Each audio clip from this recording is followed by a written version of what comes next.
Malan লাইসা আলাইহি আমরুনা ফাহুয়া রাদ্দুন। আজকের মাদ্রাসা কেন্দ্রিক আয়োজিত দ্বীনি সভার সুযোগ্য নির্বাচিত যোগ্যতম সভাপতি, উপস্থিত আমন্ত্রিত ওলামায়ে কেরাম, বিজ্ঞাপিত অবিজ্ঞাপিত অতিথিবৃন্দ, শ্রোতা হিসাবে যারা এসেছেন, চলে গেছেন, আসছেন, নারী পুরুষ আবাল বৃদ্ধ বনিতা নির্বিশেষে সকলকে জানাচ্ছি আন্তরিক শুভেচ্ছা, ভালোবাসা, প্রেম, মোবারকবাদ। তারপরে পরেই আমি আরবিতে আল্লাহর প্রশংসা আদায় করেছি, তথাপিও আমি একজন পিওর বাঙালি, ওই জন্য বাংলাতেও আল্লাহর প্রশংসা আদায় করছি যে মহান রব আমাদেরকে দুনিয়াবি কাজ, কথা, অশ্লীলতা সমস্ত কিছু থেকে বিরত রেখে একটি দ্বীনি পরিবেশে বসে হাদিস এবং কোরআন শোনার তৌফিক দান করেছেন। তাই আমরা প্রশংসা সূচক শব্দ দিয়ে প্রশংসা জ্ঞাপন করি, আলহামদুলিল্লাহ। অতঃপর বিশ্ব বরেণ্য নেতা জনাবে মুহাম্মদ রাসূলুল্লাহ সাল্লাল্লাহু আলাইহি ওয়াসাল্লামের উপর অজস্র দরুদ শান্তির ধারায় বর্ষিত হোক। আল্লাহুম্মা আমিন, আল্লাহুম্মা সাল্লি আলাইহি। আমি পবিত্র গ্রন্থ মুকুট আল কোরআনুল কারীমের দুটি আয়াত আপনাদের সামনে পরিবেশন করেছি। আর মুহাম্মদ সাল্লাল্লাহু আলাইহি ওয়াসাল্লামের চরিত্র বিজ্ঞান থেকে হাদিসের একটি অংশ আপনাদের সামনে পরিবেশন করেছি। এই হাদিস আর কোরআনকে সামনে রেখে আরো দুনিয়াবি কিছু কথাবার্তা দিয়ে বুঝিয়ে আমি দুটি বিষয়কে ফুটিয়ে তোলার চেষ্টা করব। সেটি হচ্ছে শিরক ও বেদাত। এই দুটি বিষয়ের উপরে আলোচনা করব দুটি পার্টে ইনশাআল্লাহ। সর্বপ্রথম আমাদের একটি কথা জেনে রাখলে সুবিধা হবে যে এই দুটি বিষয়ের আলোচনা করার প্রয়োজন কি, এটা আপনাকে আগে জানতে হবে। প্রয়োজন হলো এই, শিরক এমন একটি পাপ, এমন একটি ভয়ঙ্কর অপরাধ, আপনার 60 বছর বয়স,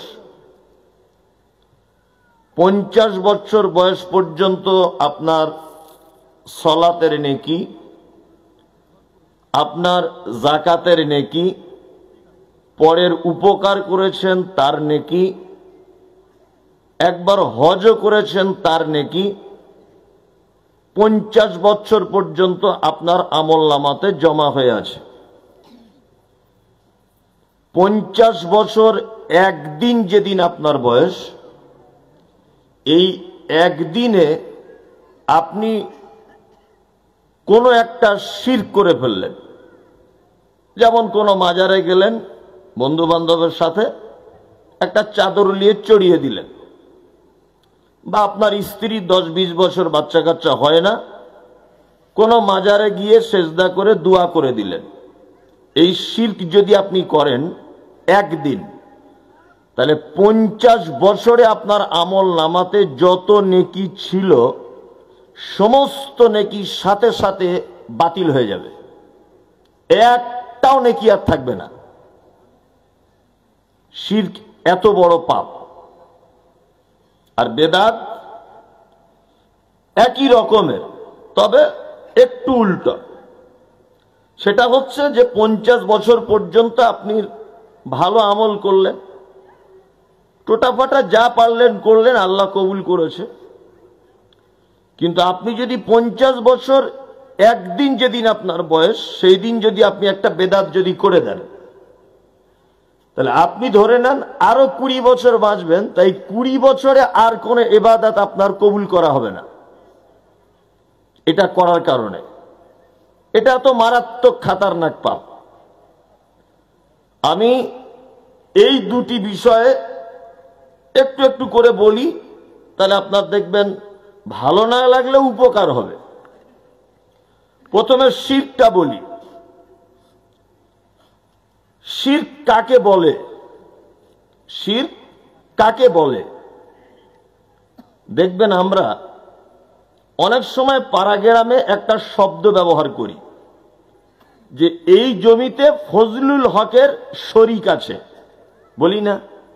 বলি। ভাই ব্যবসা করছেন? বলছে হ্যাঁ, একা তো আমার পুঁজি কম, শরিকে করছি দুজন মিলে। বলে না? বলে।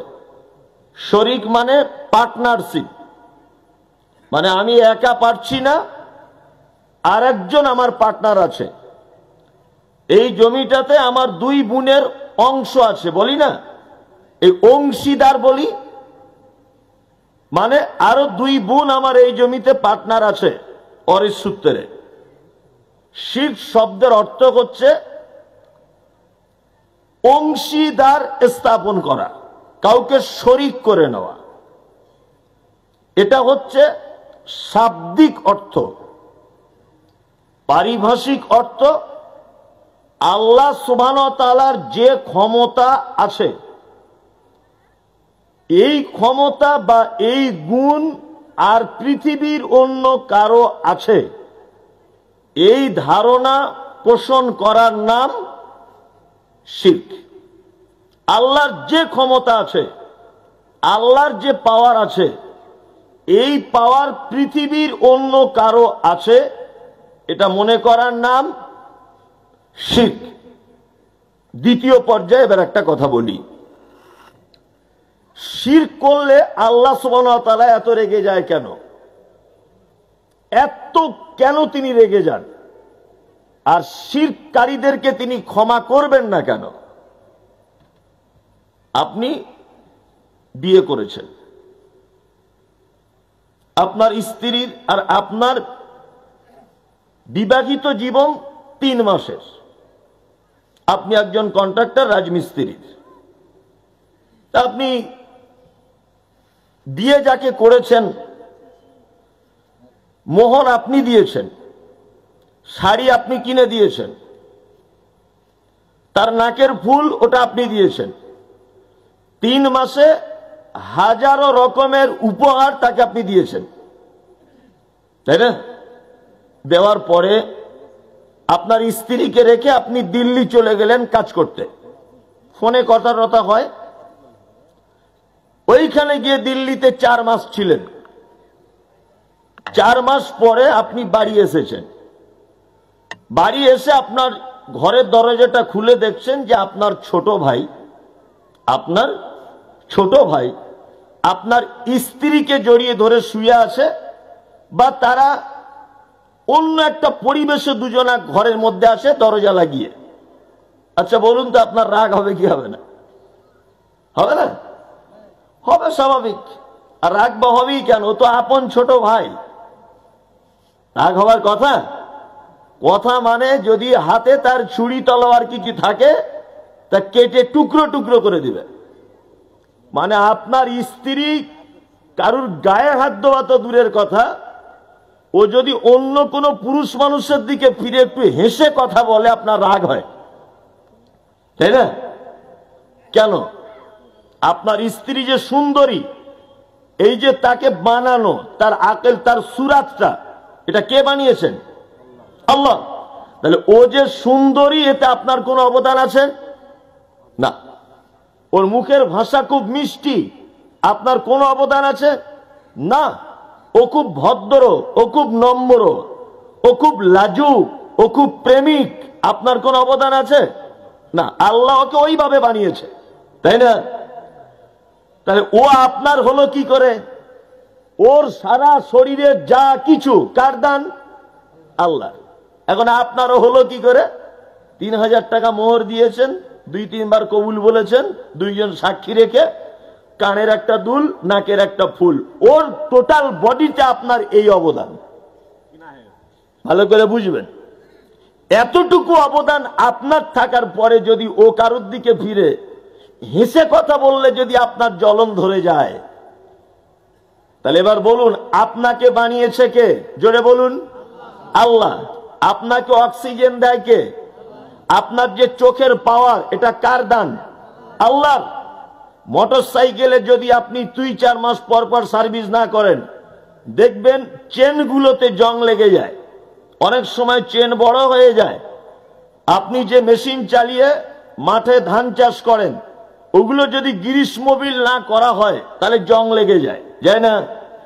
আপনি জন্ম থেকে নিয়ে মৃত্যু পর্যন্ত চলাফেরা করছেন, পাটা এরকম করেন, অনেক সময় দৌড়ান, এই যে মাঝখানে, এর থেকে এর মাঝখানে একটা হাড্ডি আছে না, হ্যাঁ, মাঝে সাঝে গ্রিস করা লাগে কি না লাগে? এই যে ফোল্ডিং সিস্টেম, এতে গ্রিস টিরিস লাগে, এগুলো সব একেবারে সেটিং করে দিয়েছেন কে?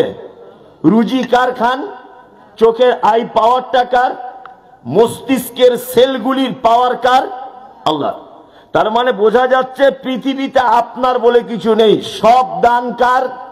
আল্লাহ। তাহলে 2 টাকার নাকের ফুল আর 5,000 টাকা মোহর দেওয়া বউ যদি অন্যদিকে ফিরলে তোমার যদি জ্বলন ধরে, তা যে আল্লাহ তোমাকে তৈরি করেছে, অক্সিজেন দেয়, খেতে দেয়, পড়তে দেয়, তার জমিনে বসবাস করো, তাকে বাদ দিয়ে যদি অন্য কোনো বাবা, অন্য কোনো দাতা, অন্য গাছতলা বাঁশতলায় যদি কিছু চাওয়া পাওয়ার জন্য যাও, তাহলে আল্লাহ রাগ করবে কি করবে না? করবে, করবে। পৃথিবীর সব অপরাধীকে ক্ষমা করে যায়, কিন্তু আপনার বউ যদি অন্য কারুর কাছে রাতের বেলা গিয়ে থাকে, এটা ক্ষমা করা যাবে না, অসম্ভব, অসম্ভব, এটা ক্ষমা করা যাবে না। পৃথিবীর যত পাপ আছে সব পাপ আল্লাহ ক্ষমা করে দিতে পারে, কিন্তু শিরক ক্ষমা করবে না। এইবার আপনাকে আমি আর একটা জিনিস বলি, শিরক কত ভয়াবহ এটা আগে বলি। আচ্ছা বলুন, জান্নাতে যেতে গেলে কটা জিনিস লাগে জানা আছে? দেখুন আমি একটা কথা বলি, সইবুর ভাইয়ের মতো আমার গলাটল অত ভালো নয়, আমি গল্পের মতো করে একটা একটা করে বলি, তো দেখি মানুষ এই শোনে, এই শোনে দেখি মানুষ, তা আমার কাছে ওটা আশা করা যাবে না। আমি এই গল্পের মতো করি, একটা একটা করে বলবো বুঝিয়ে বুঝিয়ে। আমি আবার একটা জিনিস বুঝেছি, আমি যে সুর করে বলতে পারি না তা নয়, বলতে পারি, ওগুলো আগে বলেছি, কারণ আমার একটা ধারণা হলো যে ওই রকম ভাবে বললে মনে হয় মানুষ খুব একটা বুঝতে পারে না, ওই জন্য আমি একটা একটা করে বলা ধরেছি। আর 4-5 বছর আমার মনে হয়েছে যেটা মানুষ বোঝে কম। 3টে জিনিস লাগে জান্নাতে যেতে গেলে। কটা? 3টা। আমি কিন্তু লাস্টে আবার ধরবো, মনে রাখবেন কটা জিনিস? 3টা। এক নম্বর হচ্ছে ঈমান থাকতে হবে। কোন বেঈমান জান্নাতে প্রবেশ করতে পারবে না, ঈমান থাকতে হবে। 2, মুসলিম হতে হবে। 2 কি? মুসলিম হতে হবে। 3, ভালো কিছু আমল থাকতে হবে। কি বললাম বুঝলেন? আল্লাহ মানুষকে জান্নাতে দিবে এ কথা ঠিক, কিন্তু ডাইরেক্ট ধরে জান্নাতে ঢুকিয়ে দিবেন না, কিছু ভালো কাজের মাধ্যমে ক্ষমা করে তবে জান্নাতে দিবেন, তাই না? তারা এই চুপ করো। আপনারা ঘটনা শুনেছেন না যে একজন পতিতালয়ের নারী, দেখো ব্যবসায়িক নারী, রাস্তা দিয়ে হেঁটে হেঁটে যাচ্ছিল, যেতে যেতে দেখছে একটা তৃষ্ণার্ত কুকুর একটি কূপের সাইডে কাদা জাতীয় মাটি জিভ দিয়ে চাটছে পিপাসার কারণে। কি বললাম বুঝলেন? মহিলাটার মনে দয়া হলো, মহিলাটা ভাবলো যে আমার যেমন হৃৎপিণ্ড আছে, কলিজা আছে, পিপাসা লাগলে কষ্ট হয়, কুকুরটারও নিশ্চয়ই এইরকমই কষ্ট হচ্ছে, বলে সে তার ওড়না বা সে তার কাপড় দিয়ে পায়ের মোজাটাকে বেঁধে কূপের ভিতরে নামিয়ে দিয়ে মোজা করে একটু পানি তুলে কুকুরটাকে 2-4-5 ফোঁটা পানি যাই হোক পান করালো। মহিলাটা ক্ষমা পেয়েছিল কি পায়নি? পেয়েছিল? তা আল্লাহ মানুষকে যদি ক্ষমা করার ইচ্ছা করেন তাহলে কোন ভালো কাজের মাধ্যমেই মানুষকে ক্ষমা করেন, তাই না? এইবার আপনাকে বলি, তিনটে জিনিসের মাধ্যমে জান্নাত যাওয়া যাবে। ঈমান থাকতে হবে, মুসলিম হতে হবে, আর ভালো কাজ থাকতে হবে। এটা মনে রাখবেন, আমি 10 মিনিট পরে ঘুরে এসে আবার ধরবো। এবার আপনাদেরকে বলছি শিরক কয় প্রকার। শিরক কয় প্রকার কারো জানা আছে? জানা নেই। শিরক হচ্ছে 2 প্রকার। কয় প্রকার? 2 প্রকার।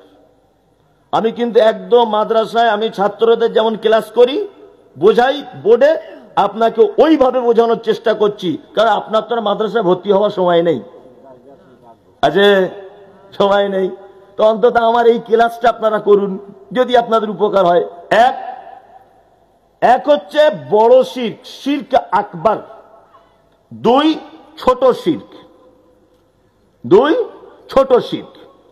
শিরক আকবার, বড় শিরক যদি কেউ করে তার ঈমানও চলে যাবে, সে মুসলিমও থাকবে না, তার ভালো কাজ সব কি বাতিল হয়ে যাবে। তার মানে 3টের একটাও টিকবে না বড় শিরক যদি কেউ করে। ছোট শিরক যদি কেউ করে তার ঈমান খাতরা হয়ে যাবে, ভালো কাজ বাতিল হয়ে যাবে, কিন্তু সে মুসলিম থাকবে। পরবর্তীতে সে যদি আবার তওবা করে ফেরত আসে, আল্লাহ সব ক্ষমা করে দিবে, এটা ভিন্ন বিষয়। এটা ভিন্ন বিষয়। ছোট শিরক করলে সে মুসলিম থাকে, এক কথায় তার মোটামুটি বেঁচে থাকার ইসলামের উপরে একটা পারমিশন থাকে। বড় শিরক করলে আর কোন রকমের জান্নাতে যাওয়ার চান্স নাই। এবার আপনাকে আর একটা জিনিস বলি, ছোটবেলা থেকে আমরা একটা বক্তব্য শুনে আসছি। কি বক্তব্য? ছোটবেলা থেকে বক্তব্য শুনছি যে তুমি যদি একবার বলো লা ইলাহা ইল্লাল্লাহ মুহাম্মাদুর রাসূলুল্লাহ, তাহলে তোমার আমল যদি খারাপও থাকে, তুমি যদি জাহান্নামেও যাও, তা জাহান্নামের আযাব ভোগ করে করে করে করে করে শেষ পর্যায়ে তুমি আসবে কোথায়? জান্নাতে। এই বক্তব্য আমরা শুনি না? শুনি। কিন্তু আমি মুমতাজুল ইসলাম আপনাকে একটা কথা জানিয়ে দিয়ে যাচ্ছি, কোন মানুষ যদি শিরক আকবার অর্থাৎ বড় শিরক যদি করে, বড় শিরক, তাহলে ও আর কোশ্চিন কালেও জাহান্নাম থেকে বার হতে পারবে না। কোশ্চিন কালেও জাহান্নাম থেকে বার হতে পারবে না। আর একটা শেষ বাক্য আপনাদেরকে বলি, ওলামাগণ মুহাদ্দিসগণ শিরক আকবারের ব্যাখ্যা করতে গিয়ে শিরক আকবারকে আবার কয়েকটা ভাগে বিভক্ত করেছেন। কয়েকটা ভাগে শিরক আকবার কি করেছেন? বিভক্ত করেছেন। এক হচ্ছে আশিরক, আশিরক ফি যাত, আল্লাহ সুবহানাহু ওয়া তাআলা সত্তার সঙ্গে শিরক করা।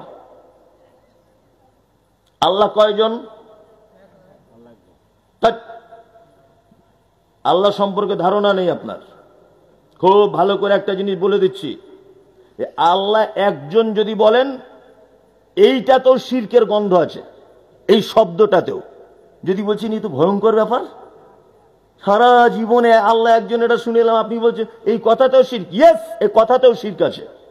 দেখুন, আপনাকে আমি যদি প্রমাণ করতে না পারি তখন আপনি আমাকে বলবেন। আলেম ওলামারা ভাবছেন এই আবার কেমন মৌলভী সাহেব এলো রে বাবা, আমরা তো পড়ে এসেছি। আচ্ছা বলুন, কুল হুয়াল্লাহু আহাদ, নবী আপনি বলুন আল্লাহ এক। দাঁড়ান, আচ্ছা আপনাকে একটা কথা বলি, খুব মনোযোগ দিয়ে আমার বক্তব্যটা শেষ পর্যন্ত শুনবেন। বাংলাতে এরকম আছে 1 2 3 4 5 6 7 8 9 10 আছে না? আছে। ইংরেজিতে আছে 1 2 3 4 হাবি জাবি শেষ পর্যন্ত, তাই তো? আচ্ছা, আরবিতেও আছে না? নেই? আছে। মাদ্রাসায় পড়া ছাত্র বা আরবি সম্পর্কে একটু জ্ঞান যারা রাখেন, আপনারা বলুন তো আরবিতে এক কে কি বলে? কে বলছে? হাত তুলুন। ওয়াহিদুন মানে এক, তাই তো? জি। আল্লাহ শব্দ ব্যবহার করছেন কুল হুয়াল্লাহু ওয়াহিদ না আহাদ? আহাদ, আহাদ, তাই না?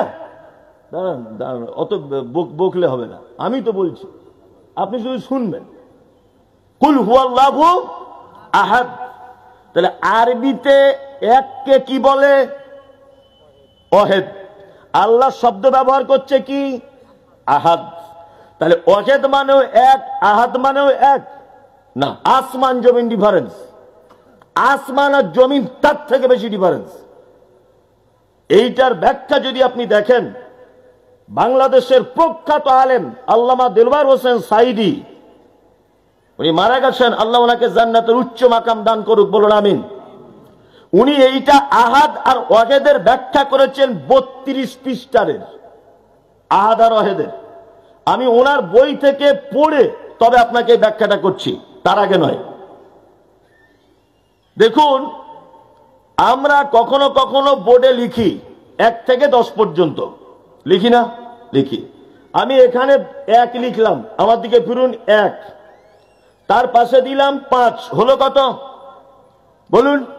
15। আমি 1 লেখার পরে এখানে 4 লিখলাম, কত হলো? 14। আচ্ছা, 14টা যখন উচ্চারণ করছি তখন একটা থাকছে না, ওর কোন অস্তিত্ব থাকছে না? অস্তিত্ব থাকছে না। আমি এখানে 1 লিখলাম, পাশে 0 দিলাম, কত হলো? 10। 10 যখন বলছি, এক শব্দের আর কোনো উচ্চারণ আসছে? আসছে না। পোকা ঢুকে গেল। তার মানে বোঝা যায় যে এক কখনো কখনো অপরের মুখাপেক্ষী হয়। কি বললাম বুঝলেন না? এক কখনো কখনো তার ডান দিকে কাউকে অংশগ্রহণ করায়। জীবনে আপনি 1 ছাড়া 10 লিখতে পারবেন, জীবনে আপনি 15 1 ছাড়া লিখতে পারবেন? পারি নেই। 15 1 ছাড়া লেখা যাবে? দেন, ওইটাই দেন। পোকা ঢুকে গেল।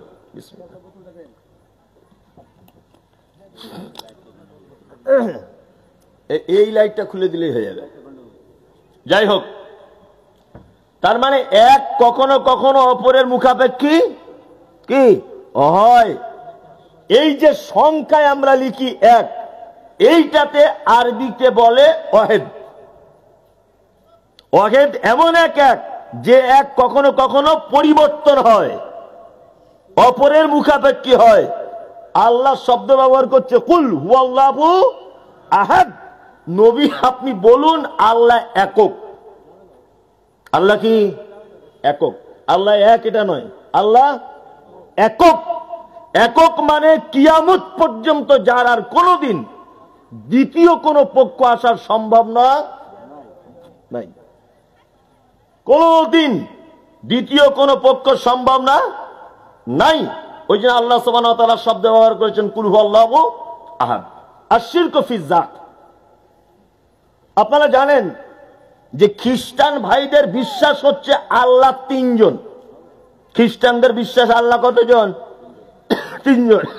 ঈসাও আল্লাহ, ওর মা মারিয়ামও আল্লাহ, আর আল্লাহ ও আল্লাহ। ওরা 3 আল্লাহতে বিশ্বাসী, তাই না? বর্তমানে আমাদের দেশে যে সমস্ত ভাইরা আছেন মুসলিম ছাড়া, আমি নাম বলছি না, আপনি বুঝতে পেরে যান, এদের তো আবার আল্লাহ শেষ নাই, তাই না? যারা স্কুলে পড়াশুনো করে তারা কার পুজো করে? কোন ঠাকুরের? এই তোমরা স্কুলের ছাত্র কেউ নেই এখানে? হ্যাঁ, সরস্বতী। এই তো সরস্বতী। যারা লোহা লাট করে ব্যবসা করে তারা কার করে? হ্যাঁ, বিশ্বকর্মা। তবে ওদের আল্লাহ অনেক, তাই না? আল্লাহ সুবহানাহু ওয়া তাআলা জাত, অর্থাৎ তিনি একক সত্তা, এইটার প্রতি বিশ্বাস স্থাপন করে যারা, তাদের ঈমান ঠিক আছে। কিন্তু আল্লাহর জাত একক সত্তা, এইটার প্রতি যাদের ঈমান নেই তারা হচ্ছে মুশরিক। তারা কি?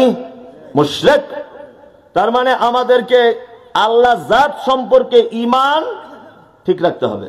2, আশ-শিরকু ফিস সিফাত। আল্লাহ সুবহানাহু ওয়া তাআলার গুণাবলীর সঙ্গে শিরকে যুক্ত হয়ে যাওয়া। আচ্ছা বলুন, রুজির মালিক কে? আল্লাহ। আল্লাহ শুধু নরমাল রুজির মালিক নয়, কত পাওয়ারফুল রুজির মালিক দেখবেন। এখানে কত লোক হবে? মোটামুটি 500, 1000 হবে ধরে নেন। যা লোক ছিল অনেক লোক বেড়েছে, আলহামদুলিল্লাহ প্রচুর লোক বেড়েছে। যারা দাঁড়িয়ে আছেন একটু বসুন, খুব ভালো লাগবে তাহলে বসুন। যারা দাঁড়িয়ে আছেন ভাই কই, বসে যান। কোরআনের মজলিস একটু বসে যান, ভালো লাগবে। হ্যাঁ, সামনে আগিয়ে আগিয়ে বসুন, পিছনে জায়গা এমনি শর্ট হয়ে গেছে। আচ্ছা যাই হোক, বসে যান, বসে যান। আল্লাহ কেমন রুজির মালিক এটা আপনাকে বলি। আচ্ছা এখানে ধরে নেন 1000 লোক আছে, 1000। এই 1000 লোক আমার বাড়িতে কুটুম হিসাবে আসছে ধরে নেন। তা আমার স্ত্রী ডাল ভাত রান্না করেছে, ডাল ভাত আর গরুর গোস্ত। 1000 লোককে আর কি দিবে? এটা গল্প। 1000 লোক আমার স্ত্রী রান্না করতে পারবে বোঝানোর জন্য। তো একজনকে দিতে যাচ্ছি, ও বলছে আমি তো সাদা ভাত খাই না। আচ্ছা এদের কি খাবে ভাই? বলছে আমি খোসকা পোলাও খুব ভক্ত, মিটে গেল। আর একজনকে বলছি ভাই তুমি কি খাবে? বলছে আমি তো রাতে ভাত খাই না, আমি পাউরুটি আর কলা খাই। তাহলে ওর ওটা গেল। আর একজন ভাজি তুমি কি খাবে ভাই? বলছে আমি খিচুড়ি হলে খুব ভালো হয়। এইভাবে 1000 লোক যদি 1000 রকমের খাবার যদি পছন্দ করে, বা আপনার বাড়িতে 20 জন মেহমান এলো, একজনা বলছে পোলাও খাবো, একজনা বলছে চিকেন খাবো, একজনা বলছে তন্দুরি খাবো, একজনা বলছে খাসি খাবো, একজনা বলছে মটন হলে ভালো হয়, কেউ বলছে গরুর গোস্ত ভালো হয়, আরেকজন বলছে হরিণের হলে হয়। আচ্ছা বলুন তো আপনার স্ত্রী 15 জন 20 জন মেহমানের আলাদা আলাদা করে খাদ্য পরিবেশন করতে সক্ষম না অক্ষম? অক্ষম। আল্লাহ কেমন রুজির মালিক দেখুন। ইঁদুর যেটা খায় বিড়ালে সেটা খায় না, সাপ যেটা খায় কুকুরে সেটা খায় না, মানুষ যেটা খায় গরুতে সেটা খায় না, আরশোলাতে যেটা খায় কেঁচোতে সেটা খায় না, মাছ যেটা খায় ক্যাঁকড়া সেটা খায় না। কি বলছি বুঝতে পারছেন? আল্লাহ সুবহানাহু ওয়া তাআলা পৃথিবীতে যত প্রাণী দিয়েছেন, যত প্রাণী প্রত্যেকের খাওয়া দাওয়ার ব্যবস্থা আলাদা আলাদা সিস্টেম। সুবহানাল্লাহ বললেন একবার কই? আচ্ছা আমাদের তো এসব বলে অভ্যাস নেই। আমরা সুবহানাল্লাহ কোথায় বলি? অলৌকিক কিছু ঘটনা বলতে হবে। অমুক জায়গাটা আল্লাহর ওলি ছিল ভাইরা আমার, 30 বছর বিয়ে করেনি, বড় বড় তার গোপ, একটা পা গাছের উপরে টাঙানো থাকতো, আর শুধু সুবহানাল্লাহ বলতো, আর নদীর উপর দিয়ে হেঁটে হেঁটে চলে যেত, পাবলিক লাফ দিয়ে বলতো সুবহানাল্লাহ। শালা কত বড় আল্লাহর ওলিলে। মানে আমরা কোন জায়গায় সুবহানাল্লাহ বলতে হয় এটাও শিখিনি। আল্লাহ এত বড় একটা গুণ বর্ণনা করলাম যে তিনি এমন রুজির মালিক, এমন রুজির মালিক। আল্লাহু আকবার। এক একটা প্রাণীর এক এক রকমের খাদ্য। বলুন আপনি বিড়াল যেটা খায় সেটা কুকুরে খাবে, গরু যেটা খাবে ছাগলে সেটা খাবে? খাবে না। ইঁদুর যেটা খাবে সাপে সেটা খাবে? খাবে না। এ কত বড় রুজির মালিক। আল্লাহ নবী উলামায়ে কিরামগণ শিরক আকবারের ভাগ করতে গিয়ে দ্বিতীয় পর্যায়ে যে ভাগটা করেছেন আশিরক ফিস সিফাত, আল্লাহ সুবহানাহু ওয়া তাআলার গুণের উপরে শিরক করা। গুণের উপরে শিরক কেমন? রুজির মালিক আল্লাহ, তাই তো? আল্লাহ রুজির মালিক। সকালবেলাতে দোকান খুলেছেন, হঠাৎ একটা কাস্টমার, হঠাৎ তা ও বলছে আমাকে 100 গ্রাম চানাচুর দেন তো। তা দোকানদার 100 গ্রাম চানাচুর মেপে দিয়েছে। ও মালটা নেওয়ার পরে বলছে ভাই পয়সা আনা হয়নি, 10টার দিকে এসে দিয়ে যাবো। দোকানদার তখন বলছে না, বউনি বেলাতে ধার দিতে নেই। এটা শিরক। এটা কি শিরক? এটা শিরক।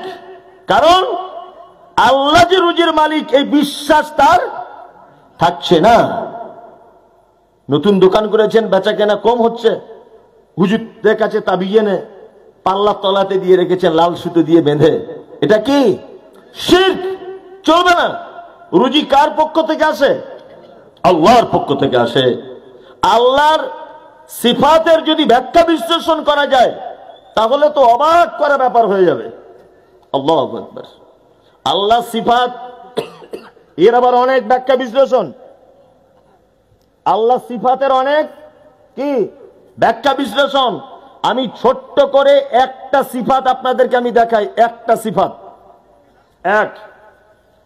আচ্ছা আমরা বলি না কোর্টের উকিল, বলি কি বলি না?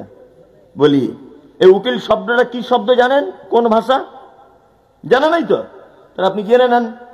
শব্দটা উকিল নয়, শব্দটা হচ্ছে অকিল। কি? অকিল। অকিল। অকিল শব্দ থেকে এসছে উকিল। আচ্ছা, কোর্টে উকিল মানুষ ধরে কেন? আমি 3টে মার্ডার করেছি। কথা বললে হবে না, আপনি কেন কথা বলছেন বারবার?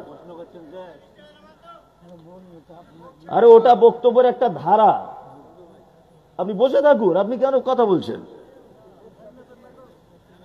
থাক থাক। কথা হচ্ছে মানুষ কোর্টের উকিল ধরে কেন? আমি 3টে মার্ডার করেছি, অরিজিনালি মার্ডার করেছি। এখন আমি জেলে আছি, আমার আব্বা উকিল ধরেছে, উকিল এখন জজের সঙ্গে ফাইট করছে। আরে যেদিন মার্ডার হয় আমার মক্কেল হসপিটালে ভর্তি ছিল, অথচ আমি মার্ডার করেছি। কিন্তু তার মানে উকিলের কাজ হচ্ছে যে কোনো ভাবে হোক আমার মক্কেলকে বাঁচাতেই হবে, তাই না? এটা উকিলের কাজ, তাই তো? আল্লাহ 99টা গুণবাচক নামের ভিতরে একটা নাম আছে ইয়া ওয়াকিল। তার মানে বান্দা, তুমি যত রকমের বিপদে পড়ো না কেন, তুমি বেশ্যাখানাতে দেহ বিক্রি করে দিয়েছ, তোমাকে আমায় বাঁচানোর এত ইচ্ছা যে কুকুরকে পানি পান করিয়ে দাও, তোমাকে বাঁচিয়ে দেব। কি বলছি বুঝতে পারছেন না? পাহাড় সমপরিমাণ তোমার পাপ আছে। রাতের অন্ধকারে উঠে শুধু একটুখানি 2 রাকাত নামাজ পড়ে হাত দুটো তুলে চোখের পানি একটুখানি ফেলে দাও, 2-4 ফোঁটা, তোমার পাপ যত বড় তার থেকে আমার দয়া এবং ক্ষমা অনেক বেশি বড়, সাথে সাথে মাফ করে দেব। আমার নাম ওয়াকিল, তোমাকে বাঁচানো আমার দায়িত্ব। যত রকমের আপনি বিপদে পড়েন, এই বিপদ থেকে বাঁচাতে পারে কে? কে? আল্লাহ বাঁচাতে পারে। পৃথিবীতে আল্লাহ ছাড়া আপনাকে কেউ বাঁচাতে পারে? কোন উকিল, কোন মোক্তার, কোন হাকিম কেউ আপনাকে সহযোগিতা করতে পারে? এই বিশ্বাস করা শিরকে আকবার, বড় শিরক। আর এই শিরক যদি আপনি করেন তাহলে আপনার ঈমানও চলে যাবে, আমলও চলে যাবে, মুসলিমও থাকতে পারবেন না। ওই জন্য আমি মমতাজুল ইসলাম আল্লাহর কসম করে বলছি, আমি কারোর বিরুদ্ধে বক্তব্য রাখতে আসিনি। তবে একটা কথা আপনাকে বলছি, আলেম ওলামারা সর্বক্ষণ বক্তব্য রাখতে গিয়ে একটা কথা বলে, আজকে দেশের অবস্থা এই, বাবরি মসজিদ ভেঙে দেওয়া হলো, এনআরসি করা হবে, এসআইআর করা হচ্ছে, মুসলিমদেরকে কোন ঠাসা করে দেওয়া হচ্ছে, সব ঠিক। মানুষ হিসাবে আপনার সঙ্গে আমি একতাবদ্ধ হবে, মানবিক দৃষ্টিকোণ থেকে আপনার সাথে আমি একতাবদ্ধ হতে রাজি, কিন্তু মুসলিম হিসাবে ইমানের দিক দিয়ে আমি সবার সঙ্গে একতাবদ্ধ হতে পারবো না। আল্লাহ কোরআন মাজিদে বলেছেন, ওয়াতাসিবু বিহাবলিল্লাহি জামিআন ওয়ালা তাফাররাকু, তোমরা আমার রশিটাকে মজবুত করে ধরো, বিভিন্ন দলে বিভক্ত হয়ে যেও না। বাবরি মসজিদ যখন ভাঙছে, কে হানাফি, কে সাফি, কে মালিকি, কে জমাতি, কে ফুরফুরা, কে আজমির, কে কাশ্মীর, কে পাথর চাপড়ি, কে হাত বাঁধে কোথায়, কে আমিন জোরে বলে, কে রাফুলিয়া দাইন করে, কোনো দেখা দেখি নেই। আপনার সঙ্গে আমি আছি, কারণ এটা দেশের স্বার্থে, বাঁচার লড়াইয়ের স্বার্থে, জাতির স্বার্থে আপনার সঙ্গে আমি একতাবদ্ধ হব, কোনো অসুবিধা নাই। কিন্তু ঈমানের ব্যাপারে আপনার সঙ্গে একতাবদ্ধ হব কখন? তৌহিদের উপরে যদি আপনি টিকে থাকতে পারেন, আপনার সাথে আমি একতাবদ্ধ হব। তাছাড়া কোশ্চিনকালেও আপনি তৌহিদের বিপক্ষে চলে গেলে আপনার সঙ্গে আমি আর একতাবদ্ধ হতে পারবো না। কি বলছি বুঝতে পারছেন? আপনি যদি ধারণা করেন এখনো পর্যন্ত মাজারে গেলে কিছু ভালো মন্দ পাওয়া যায়, এই মমতাজুল ইসলাম কথা বলছে, আপনাকে আমি মুসলিম হিসাবে মানি না। আপনার নাম শফিকুল ইসলাম, আশরাফুল ইসলাম, আপনার নাম জুলফিকার, আপনার নাম আব্দুল ওহাব, কোনো সমস্যা নেই। কিন্তু আপনি এখনো পর্যন্ত যদি মাজারে সেজদা দেন, ফুল দেন, চাদর চড়ান, তার কাছে গেলে উপকার কিছু হবে, সে কিছু ক্ষতি করে দিতে পারে, এই চিন্তা ভাবনা যদি আপনার থাকে, আপনার মুসলিম থাকতে পারেন না, কখনোই থাকতে পারেন না। আপনি মুসলিমই থাকবেন না, আপনার ঈমানই চলে যাবে। শিরক এত বড় পাপ। তাহলে আমাদের সমস্ত ব্যাপারে বাঁচাতে পারে কে? আল্লাহ। আর আমরা যখন দোয়া করি, আল্লাহ সিফাত গুলো বলছি, সিফাতের কত গুণ আছে আল্লাহ। এই আমার দিকে ফিরুন। আমরা অনেক সময় দোয়া করি, দোয়া কবুল হয় না, হয় না তো? একটা লোক 4 বছর ধরে নামাজ পড়ছে, লোকটা 4 বছর পরে নামাজ ছেড়ে দিয়েছে। তোকে জিজ্ঞেস করছি, কি ব্যাপার ভাই, নামাজ ছেড়ে দিলে 4 বছর পর? বলছে পড়ছিলাম একটা উদ্দেশ্য নিয়ে, তা সে এত দোয়া করছে, উদ্দেশ্য পূরণ হচ্ছে না, ওই জন্য আর বিরক্ত হয়ে ছেড়ে দিয়েছি। যে নামাজ না পড়লেও যা, পড়লেও তাই, ফালতু পড়ে লাভ কি? বরঞ্চ আমি ওই টাইমটা অন্য কাজ করলে ব্যবসা বরকত হতো। ও যেটা ভাবে আর কি। অনেক লোক বলে না, বলে বিসমিল্লাহ, অনেক লোক বলে নিয়ে নামাজ ছেড়ে দিয়েছে। কেন সারলে? বলছি দোয়া কবুল হচ্ছে না মৌলী সাহেব। এত দোয়া করছে, একটা জিনিস চাইছি আল্লাহ কাছে দিচ্ছে না। আসলে চাওয়ারও তো একটা পদ্ধতি থাকে, থাকে না? থাকে, চাওয়ার একটা পদ্ধতি থাকে। আমি একদম গন্ড মূর্খ, লেখাপড়া কিচ্ছু জানি না, নাম লিখতেও পারি না। আমার বয়স মোটামুটি 20-25 হবে। তো আমার মা শুধু দোয়া করছে, আল্লাহ আমার ছেলেকে নজরানা হাই স্কুলে হেডমাস্টার করে দাও, আল্লাহ আমার ছেলেকে হেডমাস্টার করে দাও। আচ্ছা বলুন তো, কিয়ামত পর্যন্ত এই দোয়া কবুল হবে? কি করে কবুল হবে? আমি তো নাম লিখতেও পারি না। এই দোয়া কবুল হবে কখন? আমি চাকরি পাবার উপযুক্ত, কিন্তু আমার চাকরিটা হচ্ছে না। তখন আমার মা যদি দোয়া করে, আল্লাহ আমার ছেলে একটু রুজি রুটির ব্যবস্থা করে দাও, নজরানা হাই স্কুলে হেডমাস্টার করে দাও, তখন এই দোয়া কবুল হবে। আমি লেখাপড়ায় জানলাম না, কিছু শিখলাম না, কিচ্ছু জানি না, গন্ড মূর্খ, নির্বোধ, পচা মূর্খ, আর আমার মা দোয়া করছে হেডমাস্টার করে দেয়, এই দোয়া কবুল হবে? এ কেমন কথা? হ্যাঁ। এবার আর একটা কথা আপনাকে বলি, আমরা দোয়া করতে জানি না, আর কি করে দোয়া করতে হয় তাও জানি না। এখন মাইকটা বক্তব্য দিচ্ছিলাম, হঠাৎ করে খারাপ। আমার পিছনে যিনি বসে আছেন ইনি আলেম মানুষ, বিশাল বড় আলেম ধরে নেন। তো ওনাকে ডাকছি, ভাই একটু মাইকটা খারাপ, আসুন না। তো উনি দুটো হাদিসের ব্যাখ্যা করতে পারবেন, মাইক ঠিক করতে পারবেন? পারবেন না। বাম দিকে যিনি বসে আছেন ইনি হেডমাস্টার, বিশাল দামি লোক, এলাকার শিক্ষিত লোক। আমি যদি বলি, মাস্টার মশাই আপনি দামি লোক, একটু মাইক ঠিক করে দেন, ও পারবে? কিন্তু একটা ছেলে ছেঁড়া প্যান্ট পরে দাঁড়িয়ে আছে, মাথায় চুল উস্কো খুস্কো, কিন্তু মাইকের ভালো মিস্ত্রি, তাকে যদি ডাকি তাহলে মাইকের কাজ হবে কি হবে না? হবে। তার মানে যে কাজে যার দরকার সেই কাজে তাকে ডাকা লাগবে, তাই না? আচ্ছা বলুন এবার, আপনার টাকার দরকার, পোকাটা এমন করে ঢুকলো, আপনার টাকার দরকার, আপনি মসজিদে গিয়ে দোয়া করছেন, আল্লাহ টাকা দাও, আল্লাহ টাকা দাও, আল্লাহ টাকা দাও, এ দোয়া সহজে কবুল হবে না। আপনি পাপ করেছেন, বিশাল বড় পাপী আপনি, আপনি দোয়া করছেন, আল্লাহ ক্ষমা করে দাও, আল্লাহ ক্ষমা করে দাও, আল্লাহ ক্ষমা করে দাও, এ সহজে ক্ষমা হবে না। কি বললাম বুঝলেন? আপনার সংসারে অশান্তি, আপনি দোয়া করছেন, আল্লাহ শান্তি দাও, আল্লাহ শান্তি দাও, এ দোয়া সহজে কবুল হবে না। আল্লাহ তাআলা পবিত্র আল কোরআনের ভিতরে বলছেন, ওয়ালিল্লাহিল আসমাউল হুসনা ফাদউ বিহা। এই তোমরা যখন আমাকে ডাকবে তখন আমার গুণবাচক নাম ধরে তখন ডাকো। আল্লাহ কি বলছেন? ওয়ালিল্লাহিল আসমাউল হুসনা ফাদউ বিহা। তোমরা যখনই বিপদে পড়ো, তোমরা যখনই মুসিবতে পড়ো, যখনই তোমরা কোনো কারণে আমাকে ডাকো, আসমাউল হুসনা, আমার সুন্দর গুণবাচক নামের মাধ্যমে ডাকো। তাহলে আপনি যখন পাপ করেছেন, আপনি যখন পাপী, দোয়া করার সময় কি বলতে হবে? ইয়া গফফার, হে চরম ক্ষমাশীল, তুমি আমাকে ক্ষমা করে দাও। টাকার যখন দরকার কি বলতে হবে? আল্লাহ টাকা দাও, এ কথা নয়। ইয়া রাজ্জাক, হে রুজির মালিক, তুমি আমাকে রুজির ব্যবস্থা করে দাও। স্বামী স্ত্রী অশান্তি, ছেলে বউ অশান্তি চলছে সংসারে, আল্লাহ শান্তি দাও, এ দোয়া করলে সহজে কবুল হবে না। হাত দুটো তুলে বলতে হবে, ইয়া সালাম, হে চরম শান্তিময়, তুমি আমাকে শান্তি দাও। বিপদে পড়েছেন, কোর্ট কাচারিতে আটকে গেছেন, জমি জায়গার মামলাতে কেসে ফেসেছেন মিথ্যা ভাবে, গ্রাম্য ভাবে আপনাকে কেউ ফাঁসিয়ে দিয়েছে, দোয়া করতে করতে বলুন, ইয়া ওয়াকিল, হে চরম বিপদ থেকে উদ্ধারকারী, তুমি আমাকে বিপদ থেকে উদ্ধার করো। তার মানে আমাদের অধিকাংশ মানুষের দোয়া কবুল হচ্ছে না, চাওয়ার পদ্ধতি জানি না। বিসমিল্লাহ। কি বললাম বুঝলেন? চাওয়ার পদ্ধতি জানতে হবে। আপনার জন্য এটা ফরজ হয়ে গেছে। কি? কোরআনের শেষের পৃষ্ঠার দিকে দেখবেন লেখা আছে, ইয়া আল্লাহ ওয়া ইয়া রহমান ওয়া ইয়া রহিম ওয়া ইয়া মালিক ওয়া ইয়া কুদ্দুস ওয়া ইয়া সালাম ওয়া ইয়া মুমিন ওয়া ইয়া মুহাইমিন ওয়া ইয়া আজিজ ওয়া ইয়া জাব্বার ওয়া ইয়া মুতাকাব্বির, শেষ পর্যন্ত। এইটা মুখস্থ করে রাখা এবং প্রত্যেক আল্লাহ সিফাতি নামের মানেগুলো জেনে রাখা, তাহলে আপনার দোয়া খুব দ্রুত কবুল হবে। তাহলে আপনি গুনাহ করে ফেলেছেন, হাত তুলে কি বলবেন? কি বলবেন? ইয়া গফফার, ইয়া গফফার, হে চরম ক্ষমাশীল, তুমি আমাকে ক্ষমা করে দাও। টাকা পয়সার দরকার, কি বলবেন?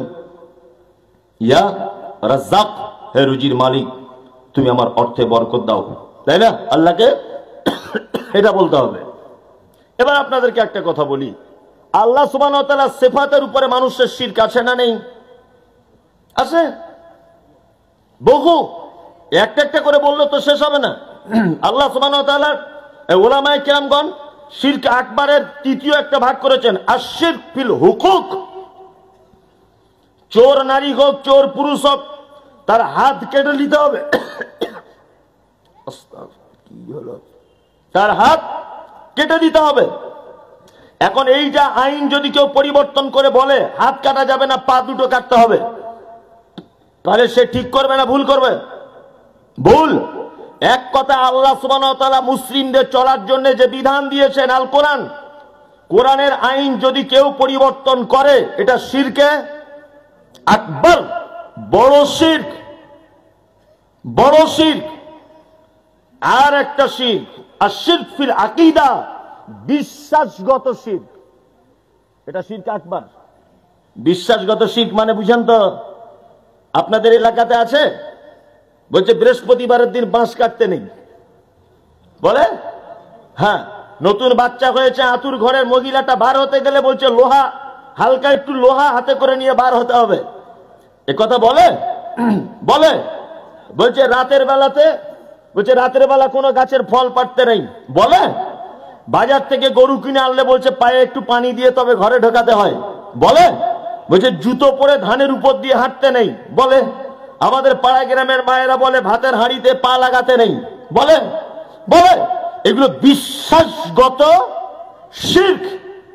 নতুন বাচ্চা হয়েছে বৌমার, অল্প বয়সের বৌমা, বুঝে কম, দুপুর 2টোর সময়তে মেন দরজার সামনে বাচ্চাটাকে নিয়ে রোদ্দুরে দাঁড়িয়ে আছে। শাশুড়ি হঠাৎ করে দেখে বলছে, আশ্চর্য ব্যাপার বৌমা, আরে তুমি আমার পোতাকে মেরে ফেলবে নাকি? বলছে কেন? বলছে নজর লেগে যাবে। বলছে মা তাহলে কি করবো নজর লাগা কাটাতে গেলে? বলছে হাঁড়ির তলার কালি আর সরিষার তেল এরকম করে এইখানে একটা, পাছায় একটা, আর বগলের সাইডে 2টো মেরে দে। করে কি করে না? এ শিরক। করে কি করে না? শিরক।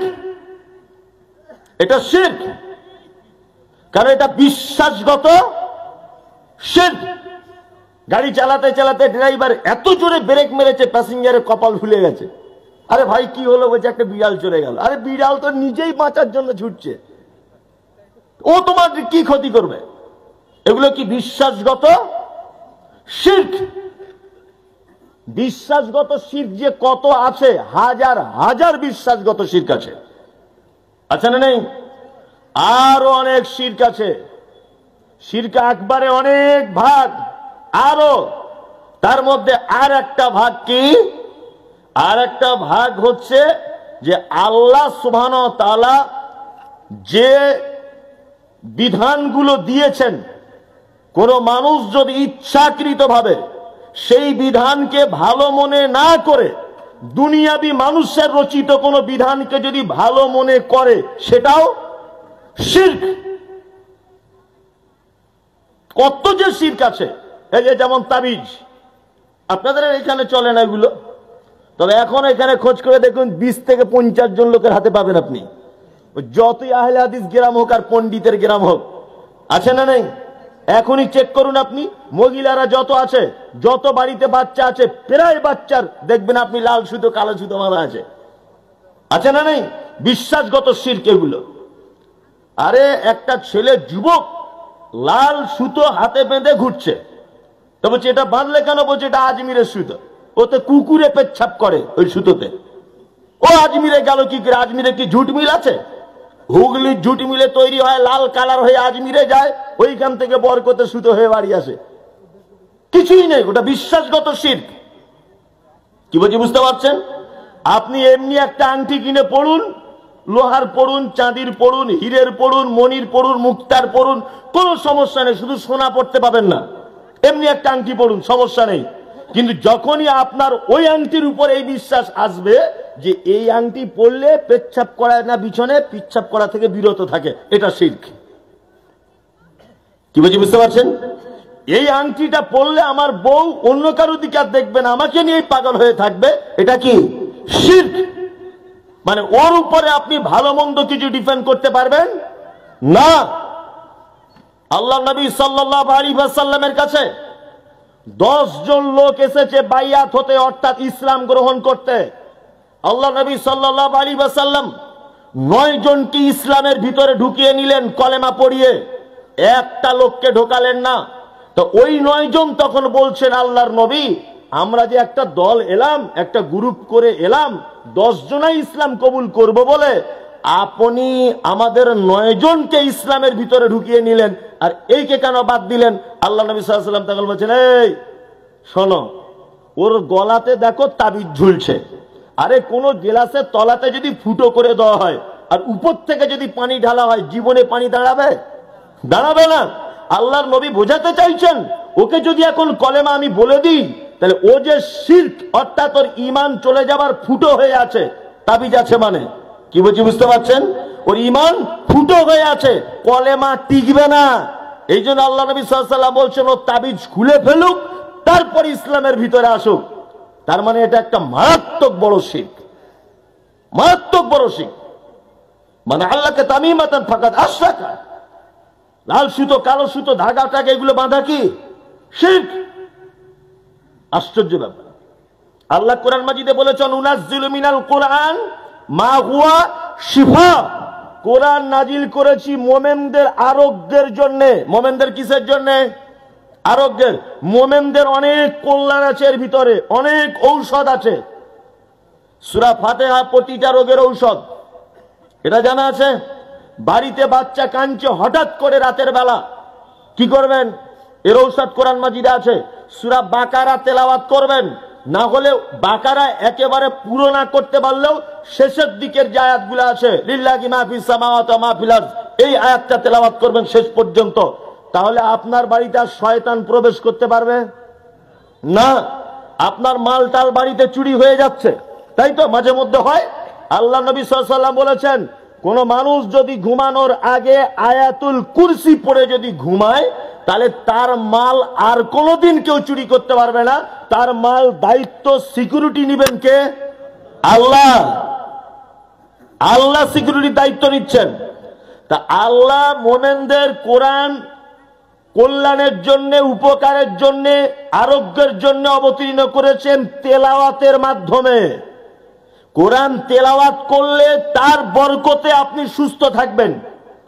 কিন্তু আমাদেরকে হুজুররা উল্টো বুঝিয়ে দিয়েছে, যা কিছু হচ্ছে বলছে তাবিজ নিয়ে এলাম। কি বললাম বুঝলেন? তাবিজ নিয়ে এলাম। আরে আপনি অসুস্থ, ডাক্তার বলেছে আপেল খেতে, আপেল খেতে ডাক্তার বলেছে, আপনি এটা আপেল এখন বগলে বেঁধে ঘোরেন, কাজ হবে? কাজ হবে না। খেতে হবে আপেল, বগলে বেঁধে ঘুরলে তো হবে না। তবে এই ব্যাপারটা বলা খুব মুশকিল।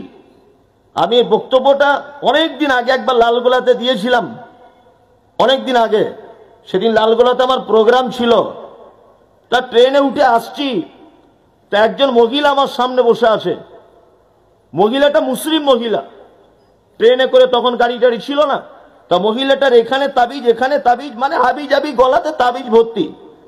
তা আমি এখন বলছি, খালা এত তাবিজ কি ব্যাপার? এ তো শিরক, তাবিজ তো চলবে না। তখন মহিলাটা একটু রেগে গিয়ে আমাকে বলছে, কেন শিরক কেন? তাবিজ তো তোমার খালু দেয়নি, তাবিজ তো তোমাদের মতো হুজুররা দিয়েছে, তাহলে শিরক হবে কেন? কথা তো ঠিক, কথা তো ঠিক, কথা ঠিক নয়? ঠিক, আমার মতো কোনো হুজুর দিয়েছে। আমি জিজ্ঞেস করছি, খালা তুমি হুজুর মানে কি বুঝো? কাকে হুজুর বলে?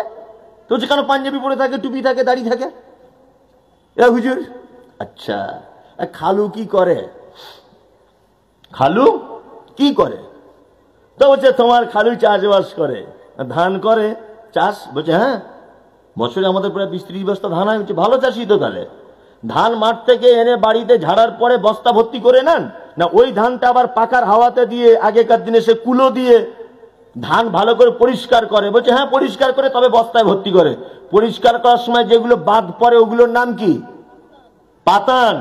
বলছি খালা পাতান কোন গাছে হয়? তো কেন ধান গাছই হয়। ওটা বাদ যায় কেন?